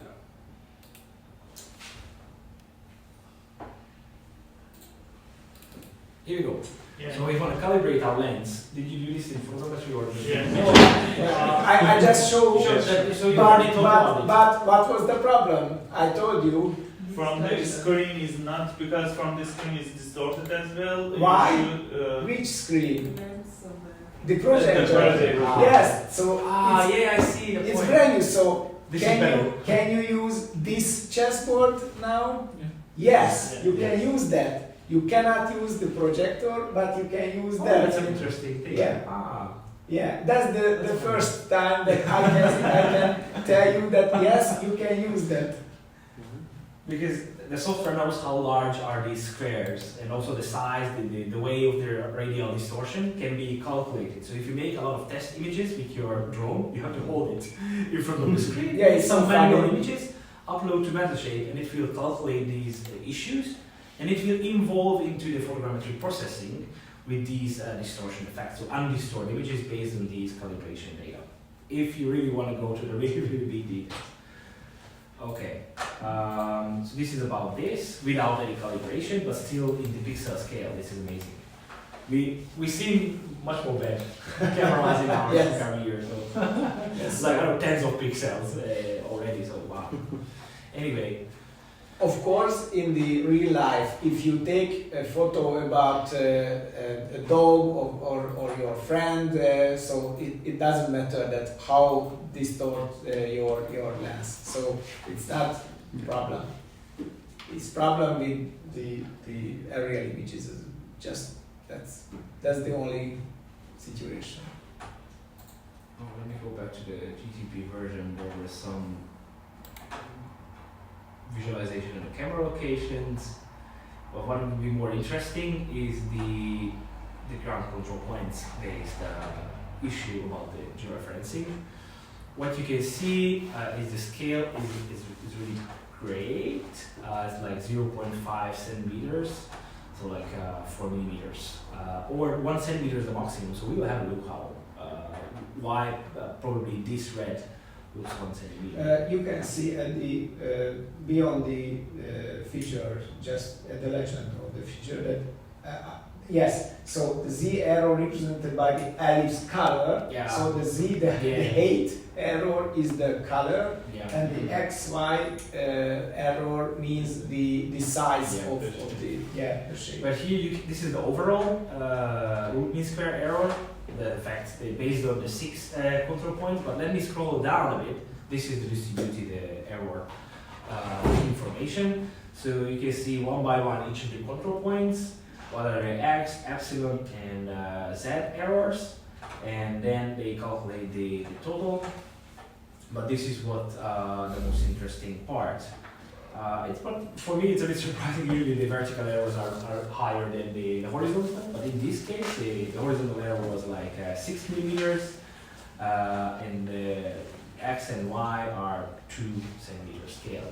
And if the required accuracy is like 3 centimeters, so we are below the 3 centimeters, we can provide a report that based on our quality assurance that meets the goals. However, in the professional work, you need more points to verify your data, like more than 10 or 20 points, like randomly distributed in the area by measurements. And we have to say that the GCP one, you can see 5 centimeters and 4 centimeters. These are good as well. So 5 centimeters, okay, it's close to the limit, but it's okay. So that's the limitation of the GPS system. That's all. So if you want more precise data, you have to use another technology, not the GPS. That's all. The RTK is not more accurate than a couple of centimeters. So if you need more precise data, you have to use a total station or leveler or I don't know. So I know. So total station basically. Everything depends on the requirements. If they said the single control point errors, none of them should exceed 5 centimeters, then in this case it fails. But if they just tell you the overall horizontal error, in mean, we have 2.2. So yeah, there can be issues. So we always have to check carefully about this. I don't really get the symbology of the yes. Yeah. That because the ellipse is telling you the direction and magnitude of the XY. Yes. But why is it, for example, in GCP1, if you look at the scale, it says 50 meters. 50 centimeters. 5 centimeters. Sorry. This is the view. Are you watching or? Yeah, This? previous one. Which one? GCPs. The GCPs. This. So in GCP1, you can see like the ellipse being very long, and if you go Oh down no! You are right, Marcel. I understand.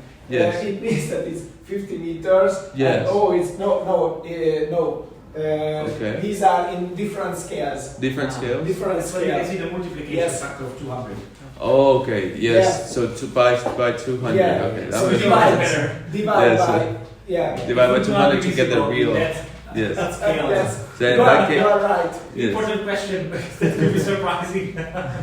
Yeah. By the way, can you show the original, the interactive version of this? Yeah. This, and you can Oh, we've seen modify the. Yeah, we saw it and we You moved saw, it. okay, Yes. sorry, I just forgot the multiplication thing. okay. I think we went to like 1,000 or something. Yeah. The acceleration. Yeah. Okay, we will see the elevation model later. But what you can see is the resolution is 3 centimeters per pixel. Will you show the wall figure? Yes. So from 196. Yeah. Or no? That's the top. So. So what is the height of the tallest trees? Almost I don't know. Sort of more than 40, 40, 40, 43. meters. Yes, because the lake, it's near the lake, at the shore of the lake, so you can get the wall height difference from these trees. So yeah, it's interesting. But it also shows you the overall, meaning the lowest elevation. So, but you can then go to the point cloud and elevation of what was the ground level of the tree, where we have this highest tree, so we can calculate the real elevation difference for the trees. Because this shows you like 40 meters, but generally this is. But the lake, these are at the lake. Yeah, so yeah, you are right that this is the lake is the yeah, these are the lower so points. that's Yeah. you can get the real good height of the trees. Okay, but I was curious that how tall are these trees? Yes. So more than 40 Big. meters. Yeah, wow, it's crazy. Yeah, it's more than a 10. How you say it? 10 floor building. Floor building, yes. Because these are 35 meters tall. Oh. Yeah. Yeah, the resolution is amazing. Maybe a bit too much. Because considering the point density, it's like almost 1,000 points per square meter. Did you have any classes about LiDAR, like aerial LiDARs? No. Not yet. You will. Because what I wanted to say, if you have a laser scanning from an aircraft, the more larger scale mapping, can you guess how much is the mean point density? How many points per square meters by a large aircraft? Aerial laser scanning? Can you guess the number? Maybe 10,000. 100,000. It's fast. It's moving fast there, so it's like something around. So just think it over that these are countryside or countrywide. Sorry, countrywide. Large scale mapping flights. is like the regional scale, and that's what we mentioned. This is really good. So those So surveys are 100 or something? Maybe 100, 500. 500? 500. 500. No. 100. 100. 100. 100? Less. What? What? What is 50 and under. Like a- 15 is okay. 15 Yeah. sometimes per square meter. Yeah. So But it's a 15 is very good. Yeah. We know that in many cases there are just couple of points per square meters, and it's very good. So it's a wonderful thing that you have at least 1 or 2 points from every square meters of a country. Yeah. It's wonderful, but almost 1,000 points per square meters. It means that you have more than enough points. But these two are not comparable. So the different Yeah. scales, the different purpose. We are focusing on a small area, higher details, higher resolution, more complexity of the terrain. But then we are limited to the Depends on the area, depends on the task, and depends on the providing data. But you have to make. Okay, there are a lot of descriptive information on what was the data size, the pixel size, projection errors, key points, all the metadata when we were aligning the images in the beginning. It was run on my computer. It ran like a few minutes. It definitely would have been more in these computers. You can have a look. We can discuss about this later also. What about the orthomosaic and even what was the PC used for it? So it's okay. So the question is that did all of you copy the files of this project file to your computers? This is Botgarden GCP. So let's open it now. I just did it quickly this morning with the control points. I think my processing was like 2.9 centimeters overall. Okay, so let me increase the screen to have more space to view. So generally that's what we see in the raw point cloud, the sparse point cloud. But now we have the dense point cloud option that we can switch on because after the processing. At this stage, it's using the solid colorization, but you can click on this black triangle and go to point cloud colors, which is the real true color representation of the points. And then you will be able to turn around and have a look on this data. Of course, in the edge, you will see all of these gaps, which is from the side view, it was only visible. But if you zoom in, that's how you can see the details, for example, in the building. Of course, we will have issues in the walls because the survey design was not For the walls. We were just ortho mapping. If you go to the ground, you see that the point density is much more impressive. But below the trees, we have just holes. 3 kind of places you cannot see: the water surface, the beyond the trees, and what was the walls. Yeah. Since this is for the geometry, then of course below the trees you cannot see anything. There's nothing on the pixels that is representing the ground. The reflectance issues with the lake. It is automatic kind of filtering algorithm. That it's complicated. That from each view, the surface of the water looks completely different. So almost impossible to find any points like. If high it's points. frozen, that's the only Yeah. situation. That if it's frozen. Oh, this light stand looks great. It's kind of funny right there. The camera can capture things below the tree, but it somehow managed to capture us. This thing. Yeah. Oh, this light stand was kind of good. I'm surprisingly good, even with this not in review. It's almost perfect. Almost perfect. Almost perfect. You can even measure later that how high is that light stand. And here we are, like the team. Yes. And even the benches are kind of reconstructible. Because of the moving, Yeah. unfortunately. You are the guilty. Yeah. So sure, we have like 43 millions of points. You can see here in the bottom left corner. It's difficult to see if its dark colors are situated behind. Yeah, if we have a look about the building, of course the flat surfaces are really detailed. We can build nice 3D model. Oh, is there anyone sitting here? Someone had some lunch. I guess lunch there. Once we had a similar work in a forest, but there was no foliage, just the branches, and we found a laying couple.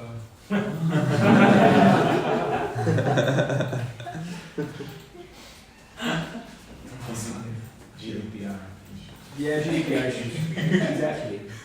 Yeah, yeah, you are right. Here, I mean, here this, what do you call this little house or this rooftop? Shade. Yeah, it has some shade. The geometry is really good, so you can see precisely. Yeah. Geometry, so. We have to say that these images are very good, and the software is getting to Oh, you be can see this more tree. and more sophisticated.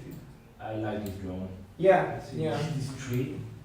yeah. That yeah. Even from RGB, this is really good. Uh-huh. Usually, we are struggling with tree trunks in all the sensors. Of course, laser scanning will solve the issue. You can see these things in the point cloud course. We will show you about our laser scanning drones, some outputs. Because here in this course, we're focusing on the optical things, but we'll discuss about laser as well. You can also visualize the elevation. But it's just Marvelous. yeah, it's just for fancy figures that you can show. Is it possible to apply a legend for this? I'm not sure. Huh. Good question.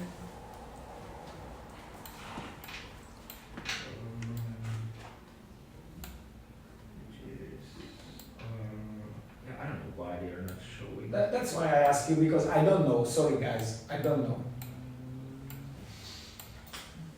Nope. It's just relative. But as you can see, that high tree is even higher than the building. So we can measure it from here, or I think maybe we can measure if we have a ruler. Yeah. It's a bit tricky to use, but we'll try. And another thing is that since we have a lot of things here, what is not available, however, the button is there, the classes. Can you guess what could it be? That the point cloud classes? We have only one, because not yet classified. The classifications mean like a topical difference. What is the given point cloud representing? What type of object it is, or what type of thing is it? So what you can do is we can run a classification. Not sure how much does it take. Maybe I'll just try it and leave it alone. Yeah. I forgot to run it. So what you can do is go to the tools menu, point cloud, and we have two options. In many cases, we need the digital elevation model. By the way, what is a digital elevation model?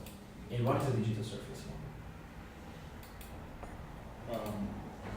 The surface model can cover everything on the surface, and the DEM capture on the specific points, the elevation at specific points.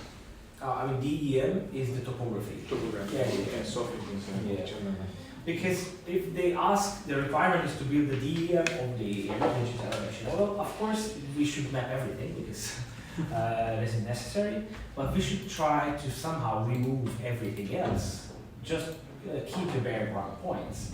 And this is one option here in the point cloud menu, is the classified ground points that tries to run on different settings what can be a ground. In geometric point of view, what's happening outside or in the bubbles. So generally, if we have a look, the ground is usually, I'm not saying flat, but does not have too much heterogeneity in variation of these, like there's not points above in the same location above each other. So overlapping points should not be ground. So if we try to analyze the overall shape of the point clouds and try to look for surfaces that are much more continuously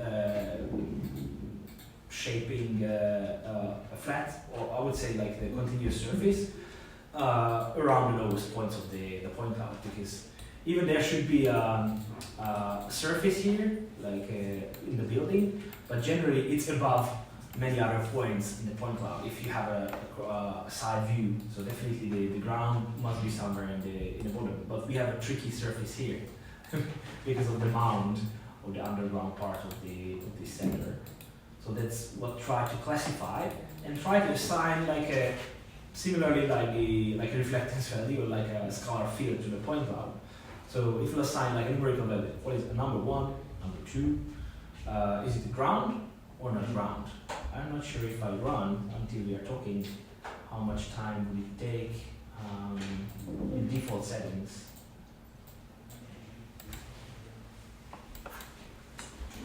These are the steps of the processing that requires the power. So when you have to work with point clouds, do post-processing, classification, generating a mesh surface or editing a mesh surface, that requires your CPU power and memory and even the graphical unit.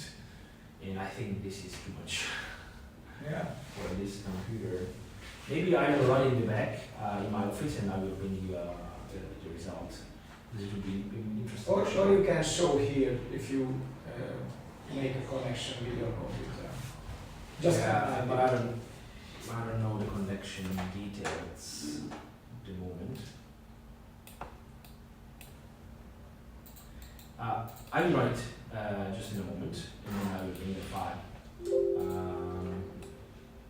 Even to stop it now, it's struggling. One option is this, to classify ground points. Another one is to classify the scene based on categories. Like you can see here, for example, cars. That's another category. Or what is the other major category in this scene? Trees. Yeah, vegetation. Really important. And a building. It's again, buildings usually, of course, instead of like the really modern abstract buildings, kind of really straight surfaces and like planes involved. So let's also try to find in the point cloud pattern, in the geometric analysis, try to assign, and also vegetation. Oh, come on, I can't. Yeah, it's normal, unfortunately. It's a very hard processor consuming process, so unfortunately to stop it, it's not so easy. Imagine us running this on our laptop. Yeah. So let me open it again. 100% Just take a laptop and go. Because the other option is classify points. And here, that's what I mentioned. These are the inbuilt options that are ground, high vegetation, building, road surface, car, or any man-made object. And we have to say that it's a kind of magic. So if you can see okay. So making a separation of ground from other things, it's more or less, it's not so difficult. It's a long process. You can see it's a power consuming process, but it's not so difficult because the software checks the relative positions of the adjacent points. So what is the angle in relation with the adjacent points, for example? What is the height of the points? So it's you can make an automatic process to make the separation of the ground from any other things. But the classification by different objects, my opinion that it's a magic. So I cannot believe that how does it work. It's a kind of AI technology, for example. So in many cases you can find inside the engine of the software it's an AI, because how could you separate a building from a car, for example, a truck and a small building? It's so hard work for the software. Of course, for you it's okay. You just make one view and yeah, it's a truck. But for the software, it's a very, very hard work. So that's why that you can see at the bottom part of this window the confidence.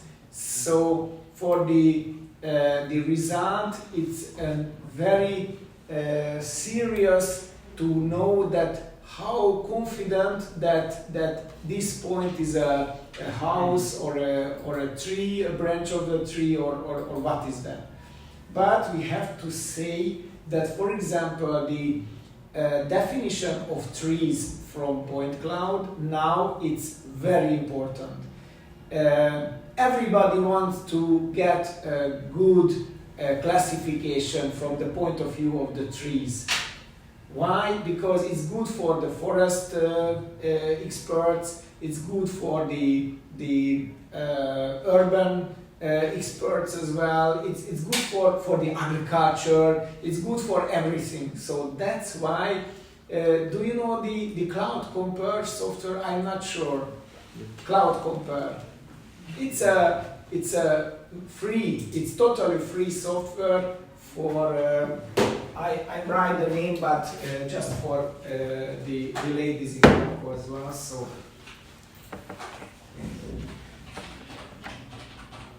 Cloud Compare. It's a free software for processing the point clouds. So using the Cloud Compare, for example, you can insert your own small software parts, plugins, or we can call them as you would like, small parts or plugins. And for example, inside the Cloud Compare, now there are 3 different tree identification parts from point cloud. Why? Because everybody wants to make this problem to identify the trees. Identify the building, it's okay. It's another issue, but it's okay. But the identification of the trees, for example, what is the height of a tree? What is the diameter of a tree? It's very important. Yes. It's very important. So that's why that you can find many different plugins, for example, to identify the trees. The other thing, what is the similar important, is not the identify the buildings. It's okay to identify it's a building, but to draw automatically a building from a point cloud, that's what is very important part as well. So to draw the walls, it's okay, or more or less okay, but drawing the roof, it's difficult. So that's the other branch of the development of the process of the point cloud. What you can find the trees identification and the drawing of the buildings, or the automatic drawing of the building.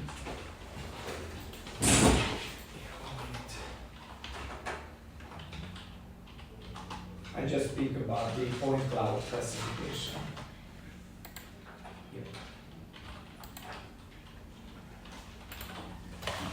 Yeah, there is another manual way. These are the inbuilt categories. But there was once I will show the other version, you can select, for example, if you are interested about the cars and if they are not there, you can manually draw like an extent and so-called assign a class. I would say, okay, this is a car. So you not always need to be, you just rely on the automatic categorization. You can do this manually, I will show you. And then, because for example, if the cars are not possible to remove, you can even delete these from the point cloud, or even not delete from the point cloud. Just if you're bringing the DEM, you can just avoid from the processing. But let me show what was the classification in a really not fine-tuned way, just the default settings. Naturally, you cannot remove a car, for example, from the ortho image. No, it's not true. You can remove it, but if you have an ortho image and the digital elevation model, you can remove from the geometry of the point cloud, but inside the ortho image there will be the image, the car, but it will be flat. Yes, yes. So there are limitations, of course, but from the beginning, if you make the whole process, it is possible to remove, for example, the moving cars. The parking car you cannot remove. Yeah, I will show you some examples. I prepared. Oh, yes, the yes, sorry, examples. yeah. I will show you some examples in the orthomosaic preparation. Oh, it's done. So it's done. Of course, it's not perfect at this stage because, of course, I think the green is kind of clear. This is vegetation.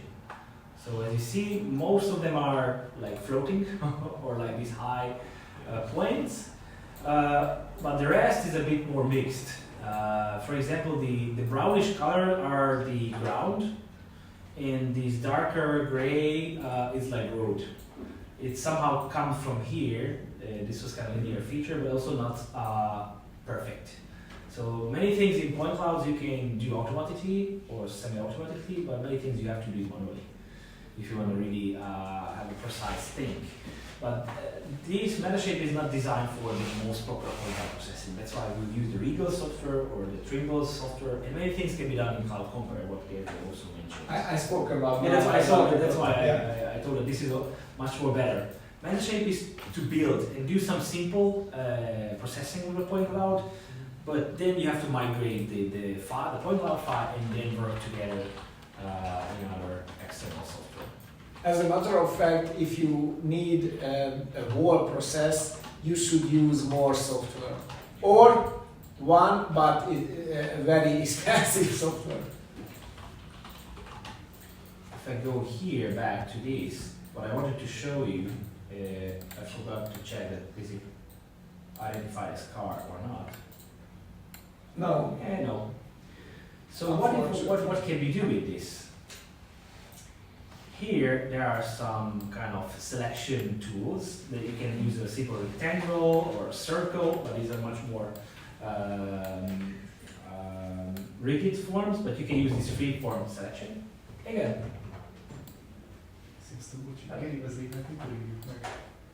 Ma most talán még értem? Aha, Az meg. Megyek! Sorry. So this is a problem is that you should hold your mouse and you cannot click. So if you make a mistake, you have to start over. But generally, you have to start over. And you have to click another place to rotate the view. Yeah, I'm just testing.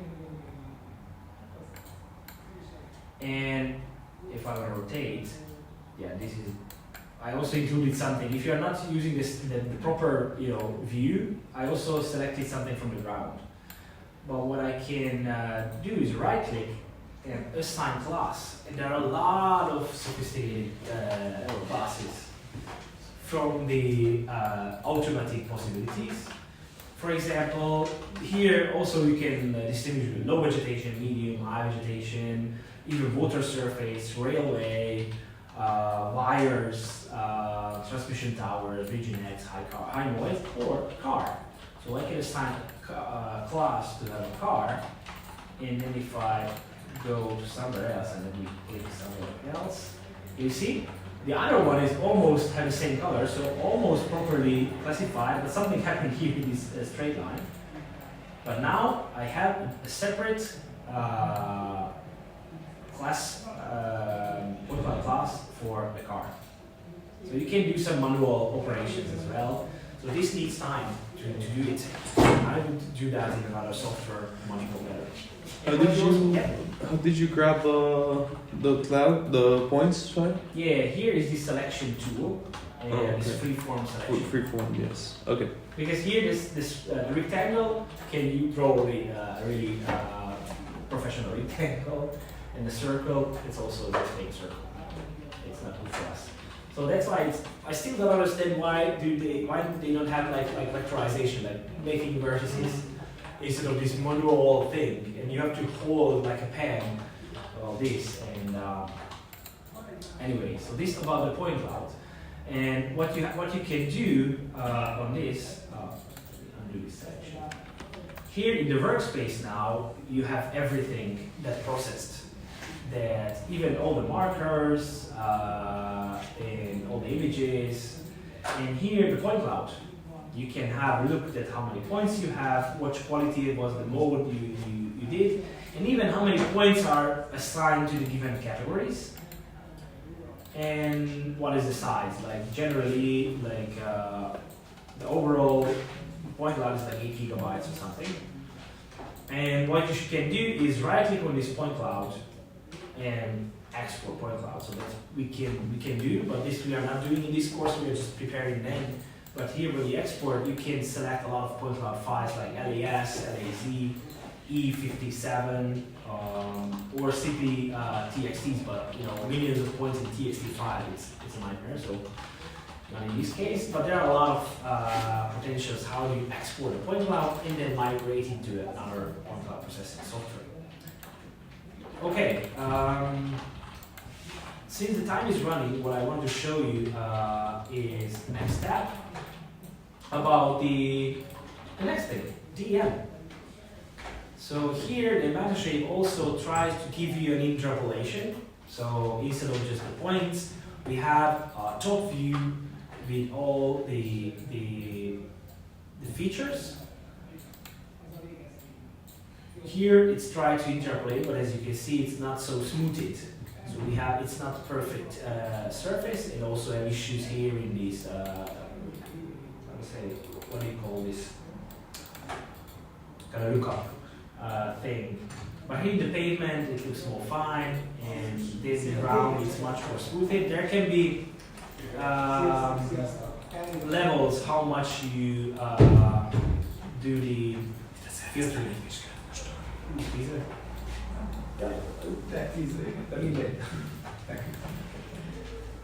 So we have moved on to the DEM. Excuse me, it's really crazy that this MetaShape still calls it DEM, but it's clear it's not a DEM, it's a DSM. So it's a good question because DEM, it's a digital elevation model. Yeah. In Hungarian, we say that it's a common name for all of the elevations. So the surface model is an elevation model, but I forgot that what is in English? terrain model. Terrain model, digital terrain. Yeah. Many people call the DTM is what we consider DEM, just the ground.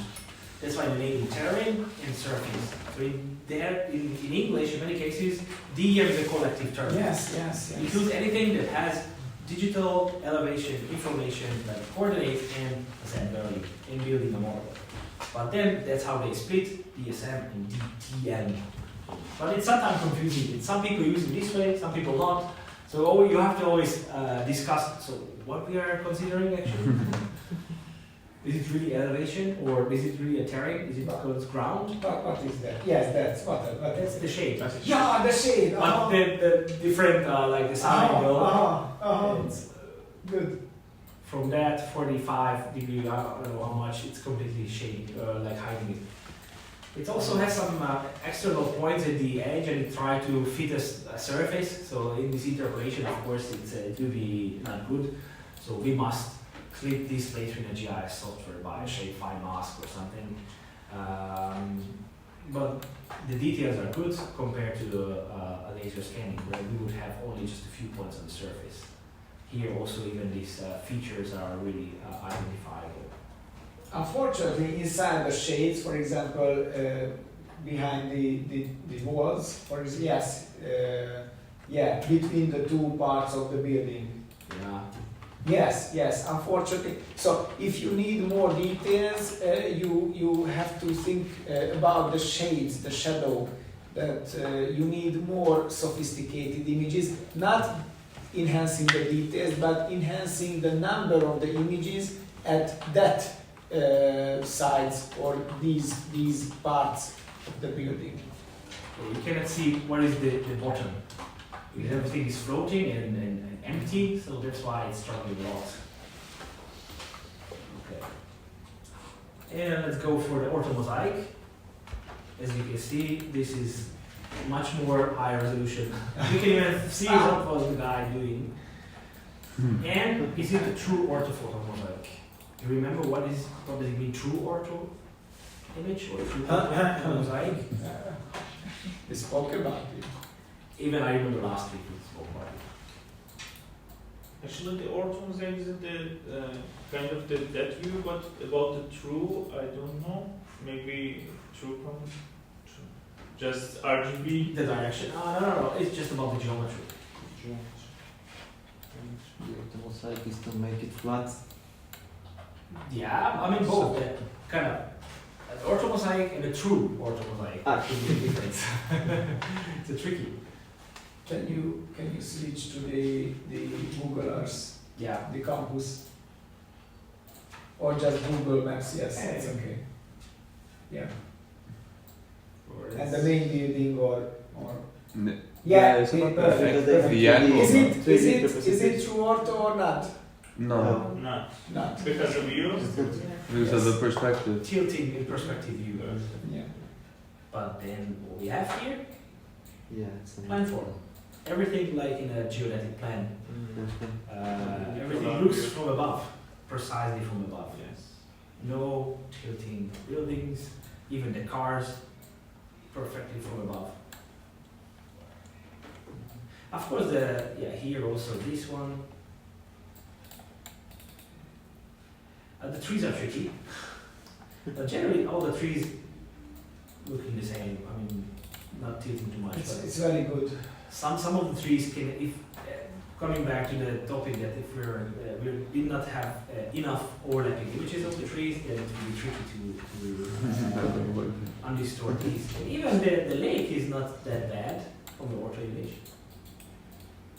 So anatomy image, we can say that it's not to make flat the image, but it's from the above, from the side of the view, the side right of the drum. Undistorted, the tilt. Undistorted. It's still flat. Okay. It's also an orthophoto mosaic is still a flat way to undistort the topographic features. That's the orthorectification. But this can be done only if you have a DEM behind, because everything is undistorts the topographic perspective distortions based on that, and that's how it makes the mosaic. Because if we just stitch these images in a mosaic generator, you can have online tools that if you upload all these images, what we did, it can make a mosaic. But if you look like what we see in Google Earth or even worse, Yeah. you need these elevation information also, how much the distortion has been, and how these the buildings have to adjust it on it. And what I see is it's really amazing. Yeah. Everything is straight. Because I will show you examples when it's not always the case. Here, of course, we have issues in the not visible areas. And not visible, but it's water surface as Yeah, well. it's also So there's a problem that it's a wrong visibility and the water surface near the walls. Yeah, what is good that the pattern. Yeah, it's another issue, the pattern. It has some blur here, but generally I'm really satisfied with this. Because what I want to show you in the meantime,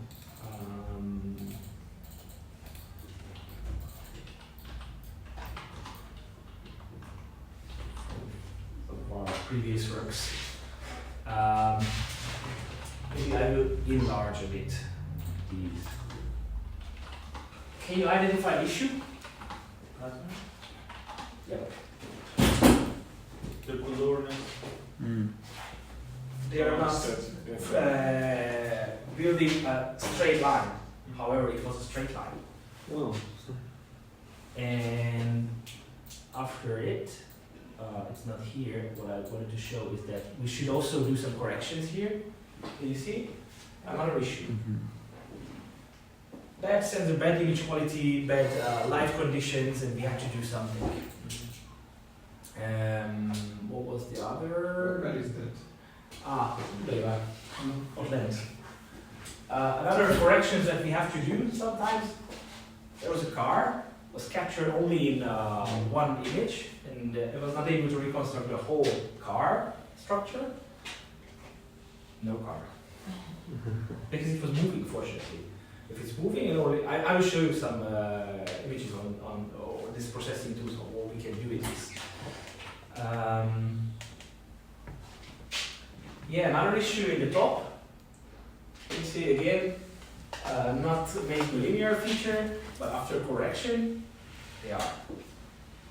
Another issue with the with these stairs, we also corrected. Maybe it's missing one of the points from there. I will show you some examples. Yeah, nightmare like the railways. In the top, they are not matching, but after the correction, because in one of these areas are built from several overlapping images from different angles. So you can do this correction. We can. Maybe that's a better. Maybe that's maybe one image. Yeah, sorry. Let me see what else we have. Yeah, moving out there. Ott is volt a szellem alapjú, meg itt a lépcső. Stairs. And the stairs, before and after correction, there was a police car, and then we removed it. And when one moment when there's another static car being there, that's another thing. Yeah, again, moving the car, it doesn't look nice in the final product. So we removed. I will show you how to do it. Another issue again, not perfectly showing the structure. After correction, it's been done. If you have enough pictures. Yeah, again, two people was walking around, then disappeared. Another ghost disappeared. That's all. Yeah, that's all. Because you know it, I showed you at the previous semester, but maybe it's here or not. No, it's not here. My no, it's not here. I just wanted to show you what. Okay. Yeah, but so you would be interested what's the magic behind.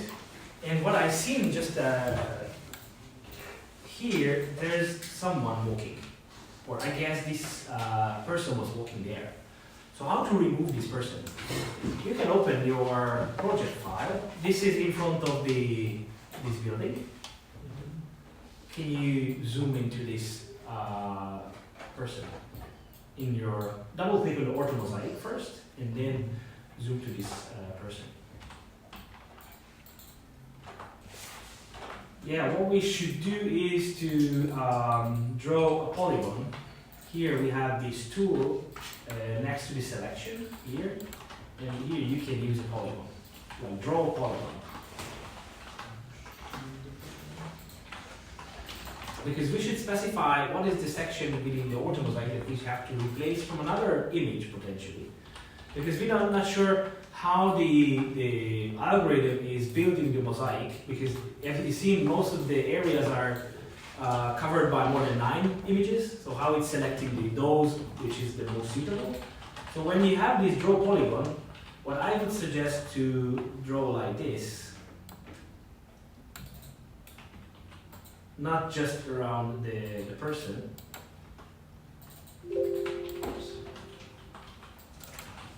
And after double click, it will close this and make a shape. and you can just click OK. It will even appear here in the workspace that there's a shape polygon. So we're able to draw it. All of you? Because No, I missed it. yeah, Drop if you right click within this polygon, you have this context menu, and you will have this assign images tab. And hopefully you will have a lot of pictures that you can select from.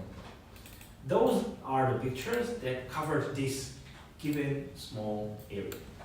So let's see what it does. If you click some of them, maybe there is one. If it was moving, that's the only trick. If it's a static and it was always standing there, we cannot remove it. But here, for example, number 2, it also tried to have a so-called rank based on how it's the most suitable based on blur, image quality, and coverage, because maybe some of them are not the best. Yeah, as for me, 40, because I went all the way to the. Yeah, there's it a depends person on how there. large area you select. All of you will have different set of pictures, so you can select which is, for example, this one is good. Try to select a smaller. Yeah, Yes. that's how I did. Because here, only just a small piece of it. Yeah, there's another person standing in my example, so that's definitely not good. You can change the persons.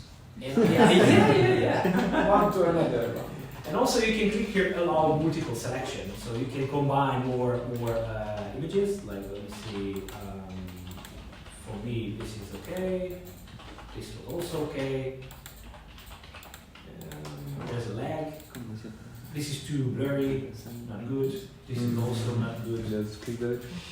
Usually this ranking means that usually these are the most suitable one. If you go below the lowest ranking, you see the image quality is bad.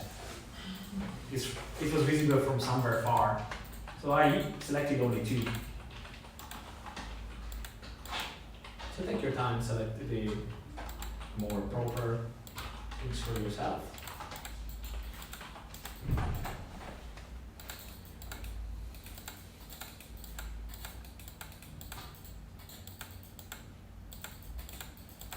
In the meantime, let me bring the other one.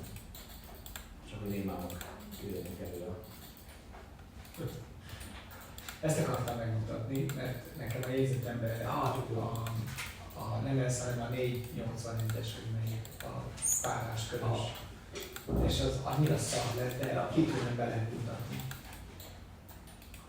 Yes. Yeah, if you have just a quick look until you are doing, when it's really, really important to do this step, then we were mapping the big roads. And then we were, flying slowly, and there was a car or a truck below us driving slowly. So each of the pictures was in the same position, captured. And then, Orthophotomosaic, it's like this pattern. So we should remove these from all, and that's the below one what we have to provide to the job, because otherwise it's not a road. So yeah, it's another. And another example, from 2 directions, many of these trucks going there, so we had to remove them. So that's a trick that is the post-processing part. I think by the time that will be also supported by AI, you just click, okay, remove all the cars. And then you have just 2 clicks, and then the software will do the rest. Yeah. Not now. So when you are selected at least 1 or 2, you can just click OK, and then you can do several else. So you don't need to do this one by one. I mean, we can update the Orthophotomosaic if needed, but you can click here to this navigation tab, and you can even move. And here there's another person. So let's try to remove these 2 person from here. So again, what we did, draw a shapefile. Draw a polygon for this person.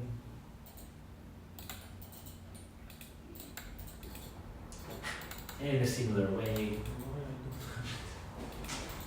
Is here? You the Orthophotomosaic. You don't have, the Orthophotomosaic. Yeah, and then if you zoom in, it will be. Yeah, it was a good question from Darius that if you are in the point cloud menu, in the model, nobody's there.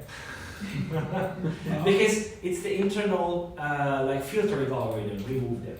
There are not too many points were involved, so it identifies alien. But what you should do is to modify the orthomosaic. So that's why we are doing this. So again, assign images and let's see. Yeah. Okay, 1, 2, 3. Oh, came back several times. Yes. Oops. You can do a set of these corrections.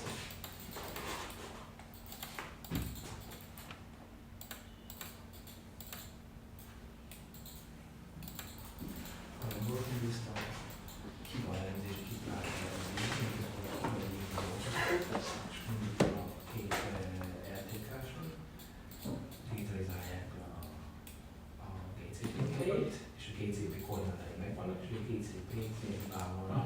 vannak első problémái, és azt hitték a valóságról és hasonlítság, és úgy csinálunk előtt is. Ezt az egészet csinálni fél évvel. És akkor lehet, hogy nem a futtatva most már, nem kifutatni. Most itt tűzmosás, mondjon állam még egy pont, tehát ott esetleg ott is számlák, meg lehet csinálni. Ezt az emlés volt, és akkor ők csinálnak. Igen.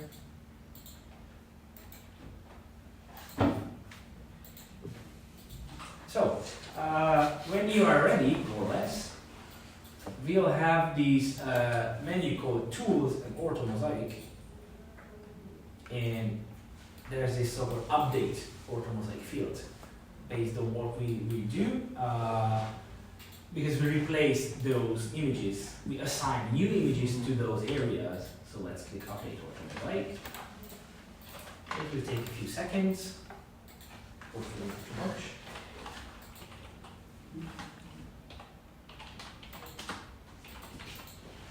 And here we go. Nobody is there.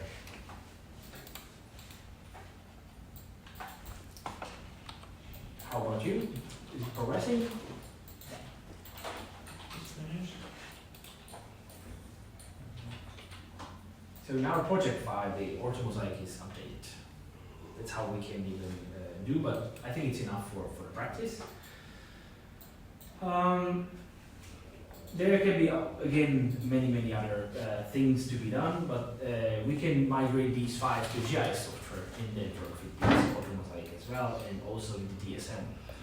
And then, what I would be interested in, that's what we discussed in Hungarian in the past minute, that we could give you an assignment to do this kind of comparison between the three products. Because what we did now, this is the GCP version based on the control points. But there are two more flights with the RTK corrections. And we would be interested in how different are the two RTK surveys compared to the ground control based products. Product means orthomosaic and elevation model. Let me show what to do. First, I have to update this orthomosaic and we can export it. But generally in this folder, if you go back to the results tab, you have each tree is ready. So you don't need to export this. But generally if I want to export, I have the possibility to export orthomosaic and then just specify usually in GeoTIFF, that's what we do. But also you can go to the file, export, and export many things as well. Even these shapes that we now created, you can export them with GIS shape files and etc. And then here is the place where you can generate the survey report that I already gave you in PDF file. We did it. Yeah. So what would be the task now? Please open up QGIS, for example, or ArcGIS Pro, what you prefer. Because you will have these files, or I can even upload it to OneDrive. I will put the link to the e-learning, so you can bring this home. these are not so big files, so you can process even by laptops. Let's run ArcGIS. Oh, we see QGIS in my example. Yeah, there is no ArcGIS on this. This one, no. Yeah. Just the Pro. Yeah, sorry, the Pro is it exists. Sorry, I wanted to use the older version. Older iPhone. And now I see in the S3's website or Facebook page that they now retiring the ArcGIS desktop officially. Yeah. I think last year. No, this year. This year. Officially, this will be the end. Yeah, because they said start fixing. The end of any support and Yes. things. So what I want to show is, for example, here you have the Ortho GCP, Orthomosaic. You can have everything. However, we have these UTM coordinates in the bottom, but somehow the CRS is not defined well, so you can even set it up manually. If you remember the UTM 34N, the EPSG code is 32634, so is what we need to assign. However, the coordinates are good, so even the raster file is good, so it's okay.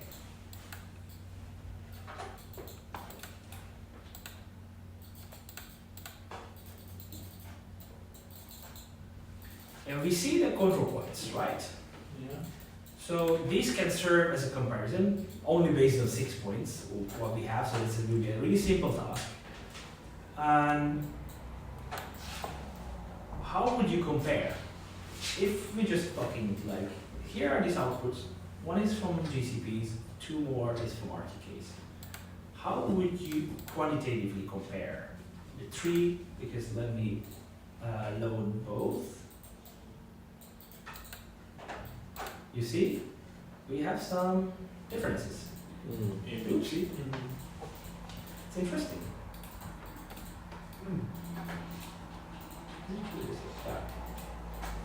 It's definitely, there are some issues. Let me look for another one.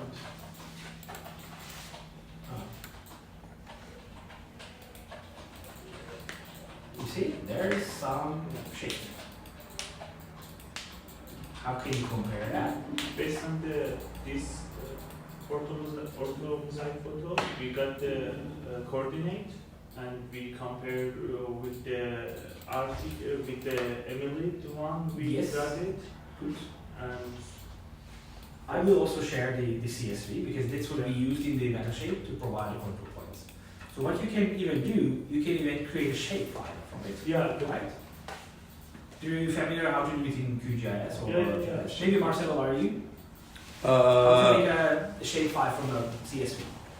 If you have the coordinates, or I can show you. Yes, and QGIS, no. In ArcGIS, yeah. It's up to you which you decide. We just want to see the report for you. ArcGIS is good as well. Perfect. Yes. So it's no strict requirements. Let me show, for example, in QGIS, you can add layer with delimited text. And let's browse the GNSS file.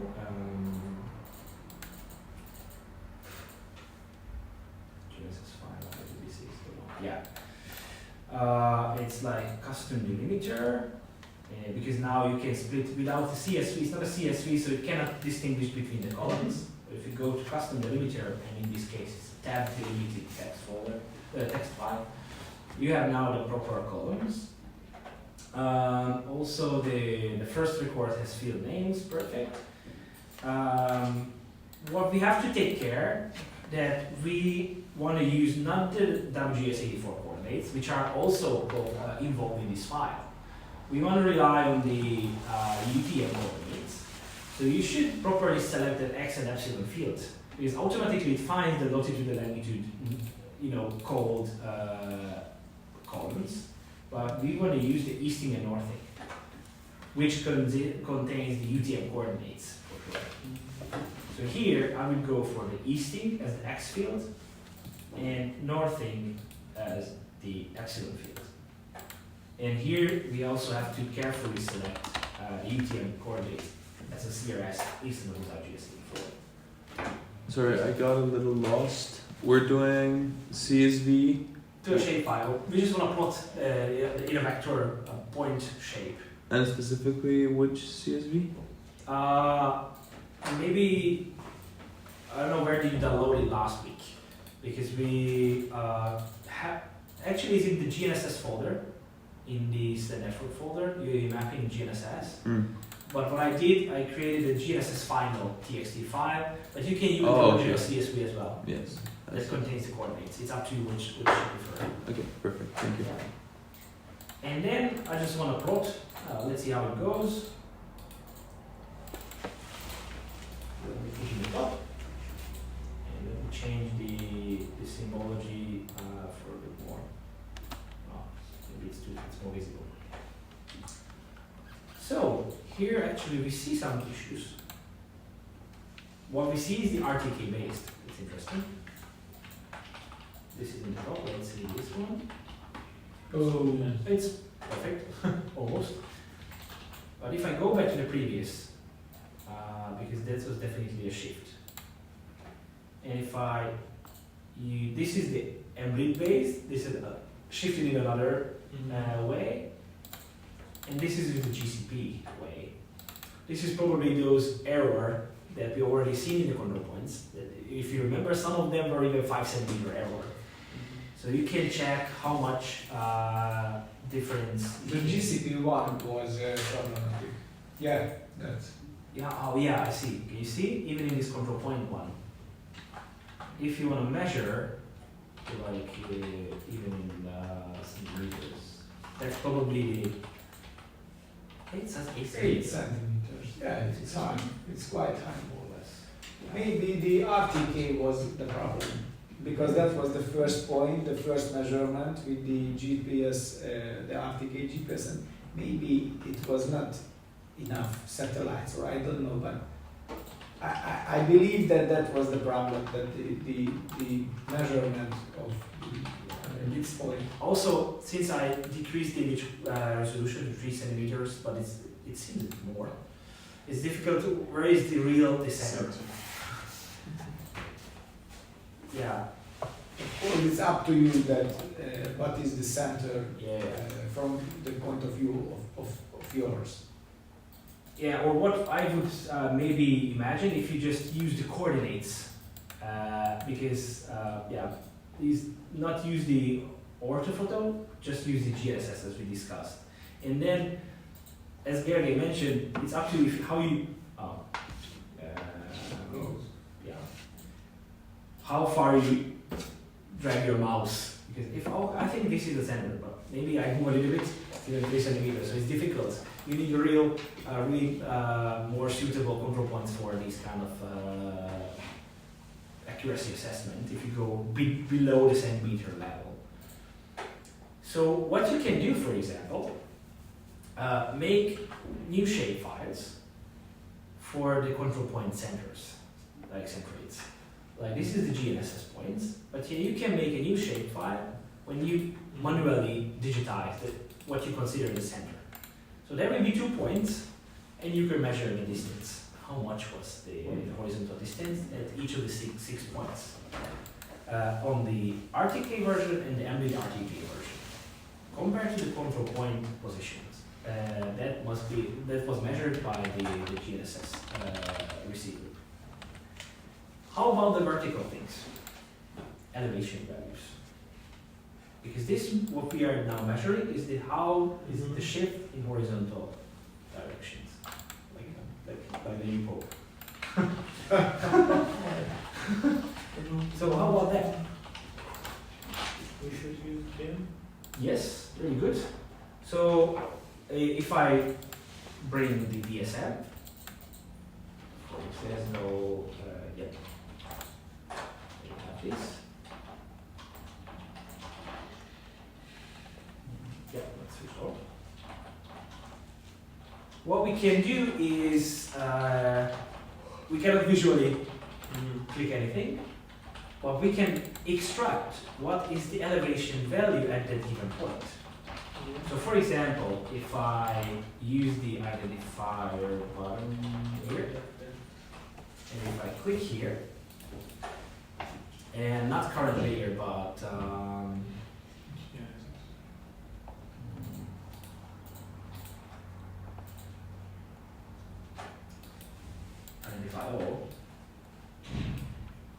DSM. Okay. Come on. It's like 162.98. And if you go here, 162.926. So we have elevation difference because one is measured and the other one is estimated or reconstructed by the photogrammetry. So you can extract these elevation values at these GNSS points from the DSM. Is it clear? Yeah, let me start over. So what I did, if you click on any of these DSM surfaces, you can get the elevation value, right? As well. Let me zoom out. If I click here, DSM RTK, it has definitely higher value. But I'm interested, what is the elevation value at the precise location of the control points? That's why you see there are different things are overlapping. So if I identify all, this is one from the GNSS survey, right? This is what you measured. 162.926. But if you go to the DSM at the same point, it's a bit different. Even 163 point something. And even in ArcGIS, even in QGIS, if you use these shapefile with the GNSS points, you can extract the elevation values. That's your homework to find out how to do it. Extract into an attribute table at these GNSS points, what is the elevation? So then you have two elevations to be compared. Are we clear? In Robert's case, let me go. So if you have the terrain, you can have a point that we are looking for. One is measured, I'll use a different color, by the GPS. This is given. This is given because it's already done. But then maybe the based on the photogrammetric reconstruction. So there is a másik picit elcsúsztak. Maybe it's upper or lower because it's not 100% accurate that we know. So we will have this point and this point. Because if you put the horizontal location as what you see here, there's a GIS method. You can extract what are the elevation values of the DSM at these points. If you are not considering their Z values. Like I want to know here, these points, what is the elevation of these DSM file at this location, based on this location. This can be done. And the output is 6 elevation values. 6 different elevations. Yeah. You put it in one Excel, like in one column, and you will have the original GNSS elevation values at the same point. Do you get it? So I guess they have the difference between the measure and estimate. Yeah, that's what and please calculate this because we would be interested. How much? And because there would be definitely they are varying in space. We will be curious where did we found the higher and lower errors. So the goal would, and then you can put it back to the attribute table, to these GNSS shapefile, for example, and then you can make a thematic map, visualizing by color grade or with the size differencing in these points, horizontal or vertical errors. Like showing red color of the points, more reddish colors to more higher values of error, or you express with the higher or bigger symbol size. Is it clear what to do? Because what we would like to ask from you is to make a report, to visualize even the distribution and the magnitude of the horizontal and the vertical errors of this survey. To practice a little bit of thematic mapping. Of course, if you get stuck, you can work in teams. It's not necessary to do it one by one. The task is given to try to solve. I will upload you the orthomosaics and the DSMs and the GNSS files. And then you should make some additional vector points. You have to manually vectorize the middle or the center points of the control points you see in the imagery, the orthomosaic, and then compare horizontally what's the horizontal distance at each of the 6 points. And then try and find a way how to make a thematic map, even overlaid on the orthomosaic, because you can have the base map and then put these points as a to express these, because that's usually called accuracy assessment. Because you clearly see there are some errors. So then when we saw that RTK decreases the number of GCPs, but maybe 6 GCPs, to be honest, it's not enough. So maybe our GCP survey was not the most accurate, we can even say.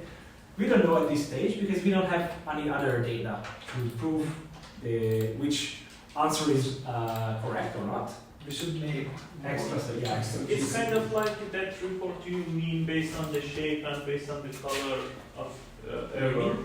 And the report of MetaShape, you show us the report based on the but shape. It's kind of like this. Similar. Similar, It's yeah. visual, like a thematic Yeah, map, showing kind of with colors or size to express not differences. exactly, but the Similar. point is that Yeah. show how much error Yeah. regarding the Yeah, but it has been done by Yeah. GCP processing, but we need an external one to practice a little bit. That okay, you did a thing, but you're a GIS expert, you have to do it a separate way. That would be more sophisticated if we have Please make a report. make a report. A document.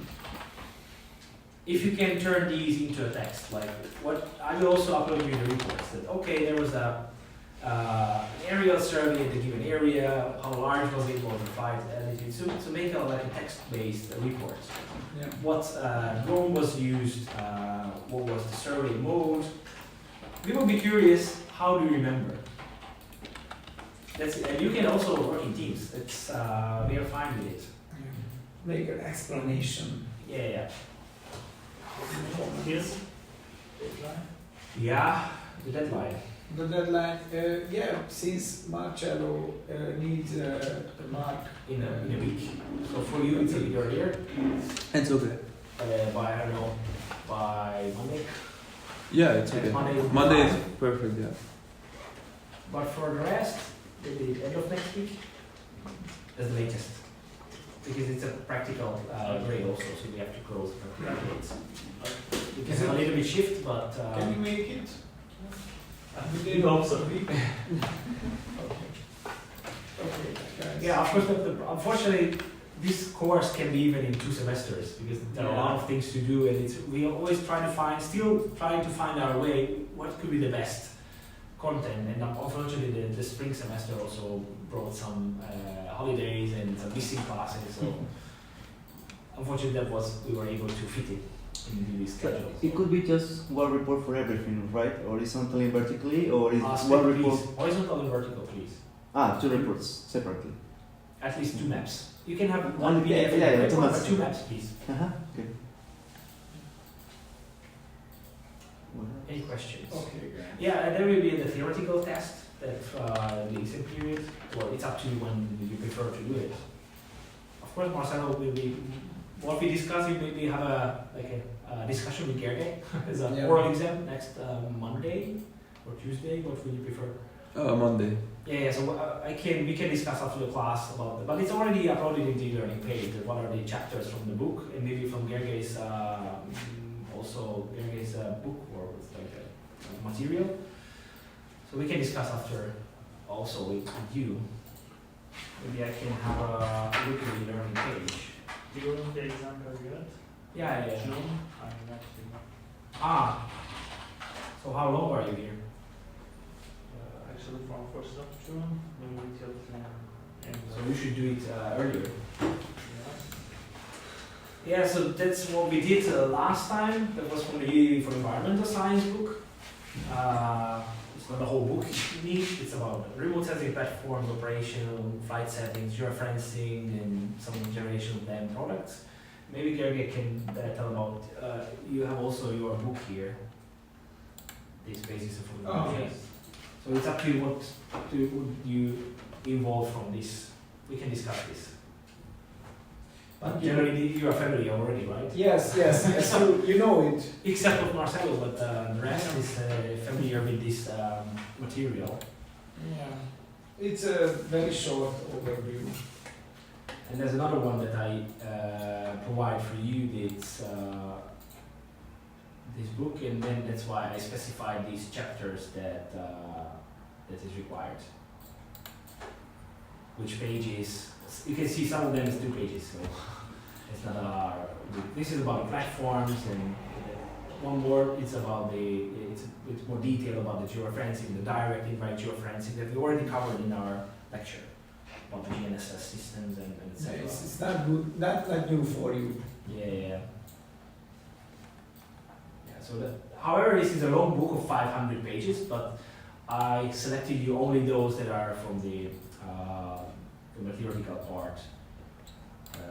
These are some of the aircrafts. And so the question is, when will be the earliest for you that you can prepare? And how about the others? Would you prefer in the exam period? Because there's the exam period for this, so it's okay if you say, yeah, you would need more time. I'm here till June 29th. So. Yeah, especially like Daniela and Stefania will come back in mid-June, so they will pass it in mid-June. So, but earlier, you're happy for it.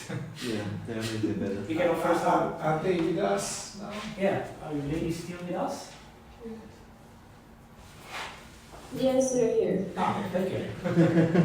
It's great. We can discuss this. Let's consider how many exams will you have? Actually, I have the Python on 26, and then maybe 27, 28, and around more. I have a painting to work on time.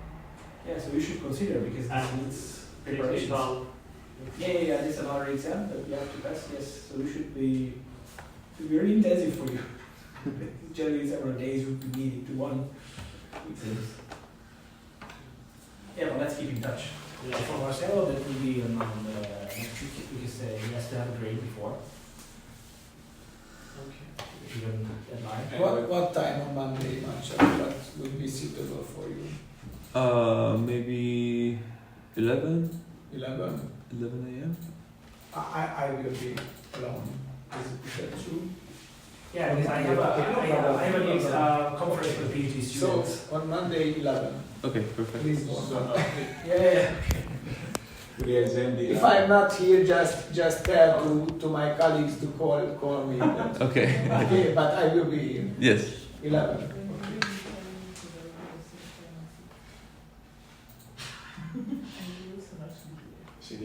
Okay, guys. So what do you mean? I'm saying I'm also traveling on June 8th, so I can do it. Okay. Tuesday. Yeah, if you can So with the discuss, it would be better if you can come together. It's oral or write? It's a written. Written. It's really a test. Yeah. Just a written. For Marcelo, it's an oral. What if you prefer It's a okay. test? But It's fine. actually, we prefer oral comparison with Marcelo. But no. We can discuss this. You are not so huge. Yeah, we can. I'm amount, also so- open for an oral. Yeah, so it's no problem. Yeah, we So can. if you would like oral, I prefer text. Yeah, but we should decide. Yeah. It would be better to one direction for all of you. Yeah. Okay, let's have some conversation on this, and then So you then, can fight about the opinions. Oh, question. I just have a discussion. How do I move this? You can here in the shape, so you can. It's not there actually. It's just overlaying. But if you want, if you right click here and remove shapes, it will. But actually, it doesn't do anything in order for itself. okay, guys. So thank you for your attention, Thank you. and Of see you course, later. if you are interested later, we also discuss with Marcelo. If Yeah, you're of course. interested later about this topic, Also in the field survey, the bigger drones, we can discuss later, and then even during the summer weeks, Yeah. we of course welcome you on these things to show you, because that's much more fancy. The big guy is flying this small one, to be honest, and to show about laser scanner and stuff like that. One question. Is the date for the filter? As far as I know, we have the filter kind of. Yeah, surveying yes, I education. mentioned also to me that not yet specified, because it also depends on many other factors. Because we are talking about the field trip, it's also a question from Gergely's side. Because generally it's in sometime the end of August or early weeks of September. We have to do it, we cannot do it during this semester, because I mentioned you the situation that you are coming a bit later. The summer is too hot. There are many other things that we have to take into account. So we don't know exactly. But for him, it will be better later. Yeah. When you come back? Actually, I think after 11th of September. After 11th. Yeah, it happened one of the years that it was in the end of September. I don't know what happened in that year. We have not yet discussed, because it also depends on we have the summer camp of the faculty and many other things that we should merge. What are the plans, and then we should it's not yet booked. So you can try to consider your issue, because of course it would be great if you're not missing the field trip. For example, last year we had to skip the first day because there was a serious rainstorm. So we were doing the field work here in the campus. But generally it's in September.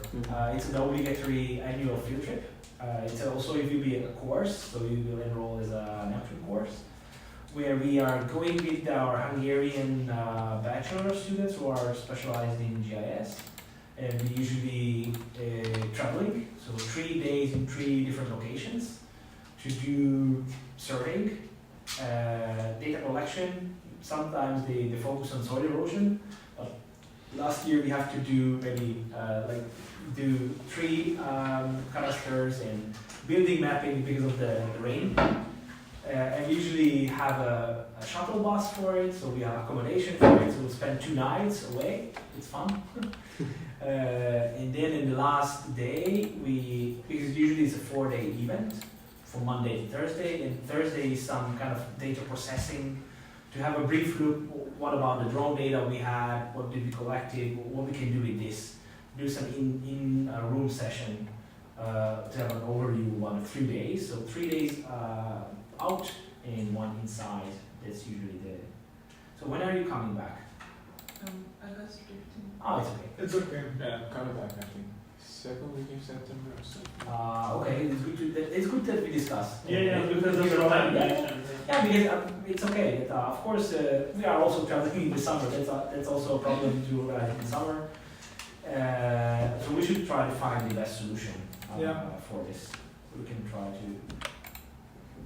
However, I have to start organizing it because I have to do the accommodation. Yeah. So definitely we will be in touch in the next few weeks. In emails that because we should book the shuttle bus and everything ready. Okay. Okay. And another one is see you on Thursday. So the GIS conference. Have you seen the program? No? Could you show? Yes, somehow. On the